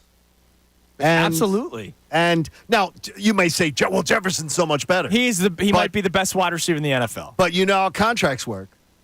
The next guy to sign. That's how Daniel Jones got his contract. Yeah, absolutely. The next guy to sign, if your team needs you, they're going to pay you. And that's great work by Howie Roseman. It's another getting out in testament front to of it. Howie Roseman being a great GM because, like you said, I forgot about the A.J. Brown thing. My whole Yeah, I thought mean, we're was not even thinking Devontae. about that. Oh, remember? Yeah. Yeah, and they extended A.J. Brown because Howie Roseman probably knew at some point This is coming. And look, Justin Jefferson got his big deal. Now you imagine Jamar Chase is probably going to get his big deal. All these top receivers where A.J. Brown is putting up similar numbers to those guys. Devontae Smith, I don't think, is on the same playing field as Justin Jefferson, but a very respected wide receiver that Absolutely. was going to get a lot of money, especially when a certain market is set. So a big deal for the Eagles to get ahead of these contracts and look at what Justin Jefferson got now. And you need that. You go and you draft J.J. McCarthy. You couldn't have Justin Jefferson. No, leave. you couldn't let him. Let this kid have a chance to succeed. And Willie, what, McCarthy? J.J. McCarthy. No, I mean, let him have a chance. Yeah, no, but I don't. will he succeed? If Brock Purdy can succeed, J.J. McCarthy sure as hell can succeed. Absolutely. If Brock Purdy That's can true. be in multiple NFC title games, J.J. McCarthy can succeed if surrounded by the right cast. Okay. Absolutely. And he's got, by the way, I think a bright quarterback-minded coach. I think he's a good coach. to be able to, train him on there. I don't hate the J.J. McCarthy. Do I think J.J. McCarthy is going to be an elite, top starter? No. Do I think he can be what Brock Purdy is? Sure as hell do. Okay. Yeah, I do. By the way, something else I love about this. What? So Shefty put out this tweet. Adam Schefter will join us Wednesday at 8 o'clock, as he always does. You think he's hearing things? CeeDee Lamb, Okay. Oh, good. who has been in discussions with the Cowboys about a new deal, is having himself a day. and then he did the side-by-side of what Justin Jefferson has done and CeeDee Lamb. Both 4 seasons, Justin Jefferson 3 All-Pros, CeeDee Lamb 2. Both 3 Pro Bowls. Okay. CeeDee Lamb has 3 more catches in his career than Justin Jefferson. Jefferson obviously missed some time last year. Correct. That's the only reason that's dead. 700 more yards for Justin Jefferson compared to CeeDee Lamb, but in a lot less games. But 4 more touchdowns for CeeDee Lamb.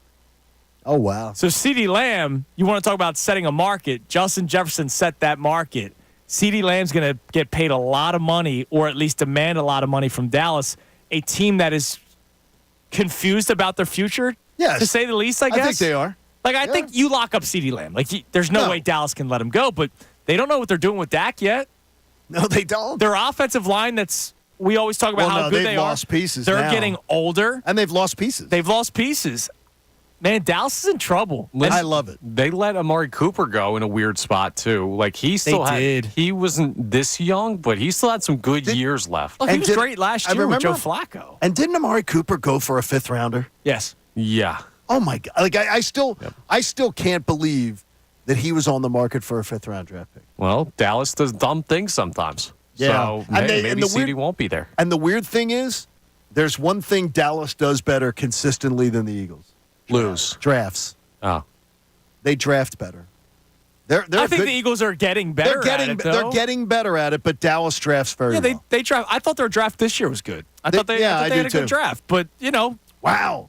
That's So CeeDee Lamb's now probably going, all right, my turn. I just didn't want to see some other team that was a true roadblock to the Eagles get Justin Jefferson in a deal. Yeah. I didn't want to see a team that, I didn't want to see Justin Jefferson somehow end up a Chief. Somehow end up a 49er. A Raven, a 49er. Some team that I actually think in the next 2 years is a roadblock to this team winning a Super Bowl. That's again, great work, Howie Roseman. Well, there's your breaking news. Justin Jefferson signs his big contract. All right, Connor, let's check the text line. I know people want to chime in about the Phillies, who took 2 of 3 against the Cardinals over the weekend. A lot of our Phillies conversation has surrounded Taiwan Walker and how he basically has one more shot left at staying in the rotation in our eyes. Yes. Well, actually, I would have already taken him out, but let's see what the Phillies end up deciding to do. But what do we have on the text line, Connor? Okay, I got to read this guy's text because he was in my Instagram comments this weekend. He's been texting like crazy. If I don't mention this, my social media is going to be just all this dude. Okay. So, no name, just goes by the Instagram handle on the text line, which is weird. But Ingram_23 says, Connor, so let me ask you this. Taiwan Walker's going to be okay, right? He's not going to be the downfall of this team. Everything is just A-okay with the Phils, right?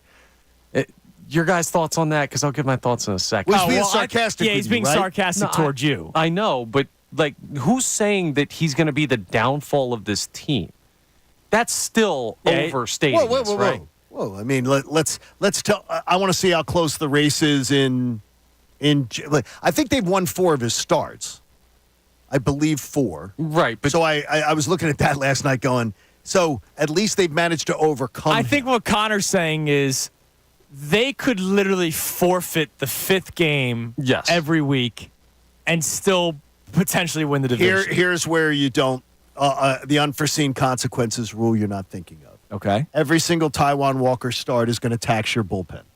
So then you need Zach Wheeler tonight. Yeah, to go deep. The last 2 nights, the last 2 nights have been bullpen has been beaten. Tonight you need Zach Wheeler 7. You need 7 innings out of Zach. Yeah. Good point. But you also have to do relative to competition. It's not just relative to other starters in this rotation. Is your bullpen going to be one of the most lightly used by the time you get to the postseason if this keeps up? Yeah, it is. Their starters go unbelievably deep. Yeah, but the thing is, they've also been on an unbelievable streak. We're going to see. I don't believe we're going to see these starters keep up this pace. Right, and then there's going to be the question. Over 5 months. Even though you're right, John. Rob Thompson's letting the starters go longer into games. When do they get itchy and start going? They're pitching too many innings. Start worrying about innings. Yeah, right. Does that happen at some point this year? It could. And we might never hear about it. Well, but I wonder if somebody from upstairs goes, hey, I know you've been letting Wheeler go into the 7th inning. How about for the next month, you take him out after 6? I think Myron, if Myron comes down from the analytics department, he he may deliver that message. Well, I wonder if think they that's do. fair, though, because there's a balance. Like, the bullpen's important. The starting pitchers are important. You can't burn one in favor of the other. Ideally, there's an even balance. No, you can. You can burn Taiwan Walker and Zach. Yes. But this was a team in 22 that shut down Zach Wheeler for like 3 weeks. Well, he was banged up. He was tired, I think is how they described it. And you know what? That move totally worked out. It did work out. Totally it worked did. out. It did, but it might not have. Unless the Milwaukee Brewers go 4-12 down the stretch instead of the Phillies going 4-10 instead of the Phillies going 4-8. But so they did what they planned to do, which was play for having guys healthy in the postseason. Right. Yeah, but they made it by the skin of their teeth. Well, is what I'm saying. this year they won't make it by the skin of their teeth, so maybe they should do it again. So Aaron Nola last season pitched 193 and 2/3 innings. Okay. Zach Wheeler 192. Ranger Suarez 125. Remember, he was hurt at the beginning of the season. Right. So this year, so far, again, 192 and 2/3 was the biggest one, and that was for Aaron Nola. This year so far, Aaron Nola is already at 77 1/3.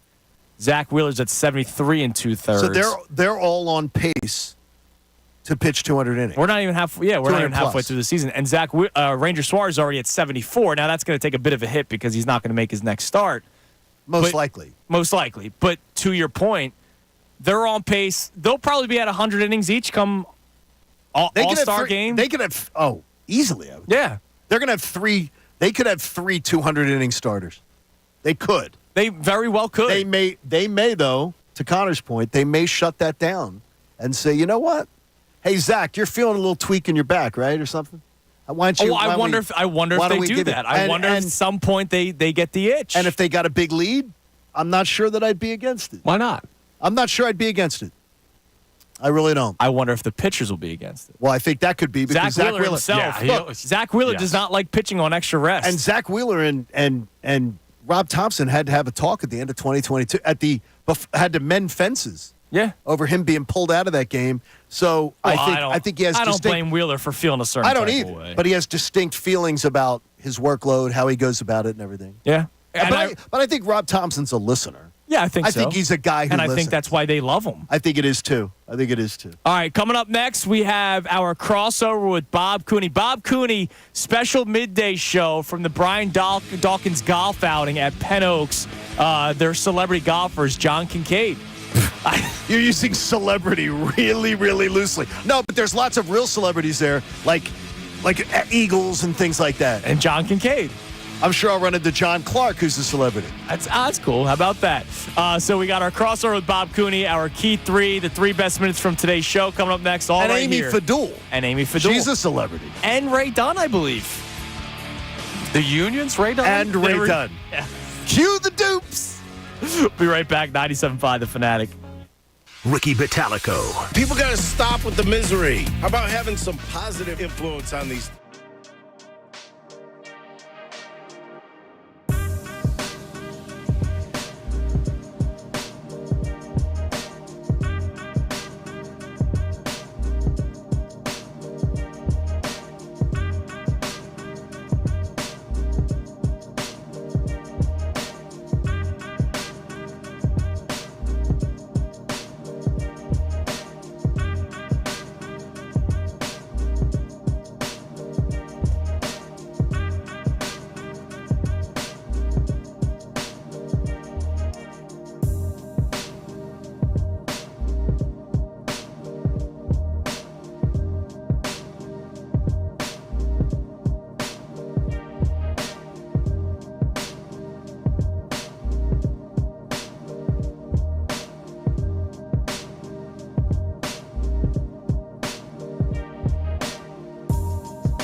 on Kincade and Salciunas. Sometimes you can't help the people you love, Connor.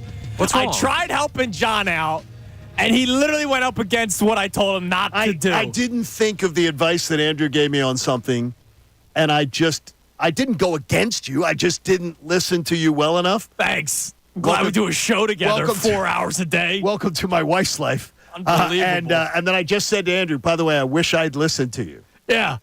I wish I'd listened to you. We'll tell Connor this one off the air. Please. Do I have to do some marriage counseling again? No, it's nothing between. I'm admitting. No, unlike a marriage, I'm admitting my guilt. Yeah, exactly. This is just an I told you so piece. All right, it's time now for the Kincade and Salciunas Key 3. Now, the Kincade and Salciunas Key 3. Today's best.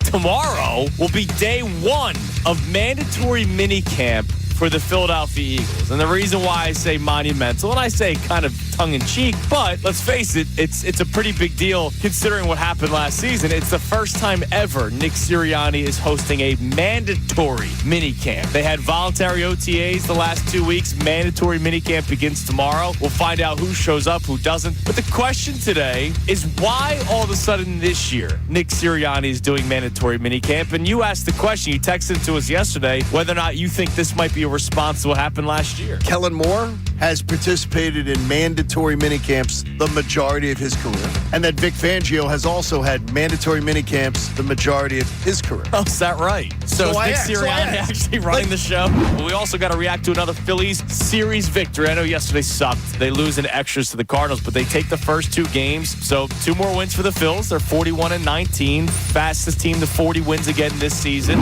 There's a certain level of, and I don't mean this the way it's going to sound. There's a certain level of arrogance to the way that Nick Sirianni's gone about his job. I believe a guy like Nick Sirianni has to be arrogant in a way, like has to believe so strongly that it almost comes off as arrogance. Okay. But I also think that for a young coach, my belief always was he talked to the veterans. And very rarely do the veterans say, well, we'd like to work harder. We want to work more. We'd want to work. The NFL Players Association has done everything in their power to practice less, hit less, more days off. They beg for vacation. But to me, it's the idea that Nick Sirianni, I believe, was guided by veterans. Okay. And was trying to almost curry favor with veterans. How do you guys like to work? Let me cater to that. I believe Vic Fangio and Kellen Moore came in here and said, well, we would prefer more time to teach. But there were new coordinators last year. There were. And we didn't have mandatory minicamp. Tim Kurkjian joins us. Soon after he took over, Kyle Schwarber told me if anyone ever went after our manager, 25 guys would jump over the railing of the dugout to go get that person if they were going after our manager. That's how much admiration and respect they have for Rob Thompson. Last night, Taiwan Walker on the mound for the Phillies. And he goes out there, and it's more the same. 5 innings, meatballs. 4 earned runs, 2 home runs, to your point, meatballs. The ERA went up from 5.51 to 5.73. His ERA has been just climbing consistently every single outing at this point. His stuff's not there. He's got very little juice when it comes to his fastball. I read you that tweet from Corey Seidman last week after his last outing that the splitter, which has been his out pitch, opponents were hitting 571 against his splitter this year. That was after the last outing. I wonder what the numbers are after last night. The best thing for Taiwan Walker probably is the injury to Ranger Suarez because you're going to have to throw him out there for another start. But if Taiwan Walker goes out there and puts together another performance like last night, how can you even make the case that he's still in the lineup or in the rotation? If Rhys Hoskins does something for the Brewers that negatively impacts the Phillies, I don't know why I have to do this, but I saw it with Chase Utley. You have to do it. Do not cheer for him. No. He is no longer playing for the Phillies. If he hits a home run for the Brewers, that would negatively impact the Phillies. I don't care if the Phillies are up 10-0 or down 10-0. You do not cheer for an opposing player, even though it might be Rhys Hoskins. I can't believe you have to articulate it because, again, this is when we talk about differences in the fan base over the years. It got nicer, but I can't believe you have to even articulate. The first time, absolutely. I'm not even with you on Tuesday night and Wednesday. Is this the right thing to do? I think it is. Seems like you think it's the right thing to do as well. Now, all of a sudden, it's mandatory minicamp. I think it's time to change maybe the culture inside NovaCare, inside the locker room. All right, that's the Kincade and Salciunas Key 3 best minutes from today's show. And now we cross things over and we head out to Penn Oaks Golf Club and talk to Bob Cooney. Bobby, good morning. What's up, boys? How's everything? It's great. Doing well. I was very sad. I'm happy that you're there, but the 8:21 break is normally when I go out and say hello to you, and you weren't there. And then I remembered you're on the road. We are. We're on the road here, as you said. Penn Oaks Golf Club. Brian Dawkins Driving Impact Celebrity Golf Tournament. I've already said hello to Brian Dawkins earlier this morning, so we'll have him on air. Hopefully we'll get some current former players to come on and over and say hello. So it's going to be a fun day out here. It is a beautiful day for it, too, right, Bob? I mean, it is. It's beautiful, John. I saw people arguing earlier. People keep passing your name off to the foursomes that you're going to be in. Yeah, so you might be solo today. I'm wondering, too, is celebrities being used very loosely today? Yeah, that's for the football players. Exactly, John, yes, yeah. exactly. Well, Bob, I have a connection with John. Like, if you want him on the air as a celebrity appearance on the show, I think I could be able to talk him into it. You know, I just was looking. We're booked. Sorry. Totally booked. Solid. Totally booked. Bob, I did hit I want to tell you, though, as I will swing the new clubs for the first time today. I hit them the other day. I'm looking forward to seeing them, John. I'm feeling very good about them. Now we'll see how I hit them. Now, I have a question, Bob. Yes, Andrew. So I just looked at the photo, the midday photo. Uh-huh. And I see one Ray Dunn. He's here. Wearing the Masters polo. What? No. He's sharp.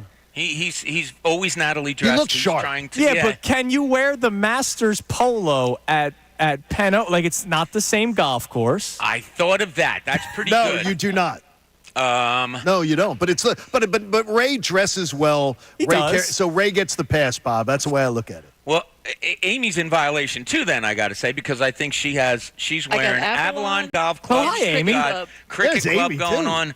I'm the only one that adhered to the rules today. The gates open up. The gates open up when Amy Fadul drives up. I understand at these places like Aronimink and everything, the gates just open. For Amy, She's got yes. like a transponder. Oh, there was 4 guys carrying her on a chariot. Yes, as she came in. A chariot. That's good. Yeah. Thought chariots rolled. It was quite the sight. But we'll be talking a lot about football today. Obviously, Phillies injuries are creeping in, all of the good stuff. But I love the training camp. I'm glad that they're there. You need to get work done. Absolutely. And now it's the time to do it. So I'm glad that they're there. All right. Well, you have a great show. Enjoy the weather and enjoy watching people play golf instead of you playing golf. Now you know what I went through for many, many years. I do, Andrew. Thank you very much. We'll see you soon. We'll talk All right, to you see you soon. guys. All right. There's Bob Cooney, Amy Fadul, and Ray Dunn. They're doing it from the Penn Oaks Golf Club. Hey, support life-saving cancer research. Join us and our generous partners, the Davis CPA Group. Love you, Ron, and the whole family. Make a donation to the American Association for Cancer Research. Do it today at 975thefanatic.com/AACR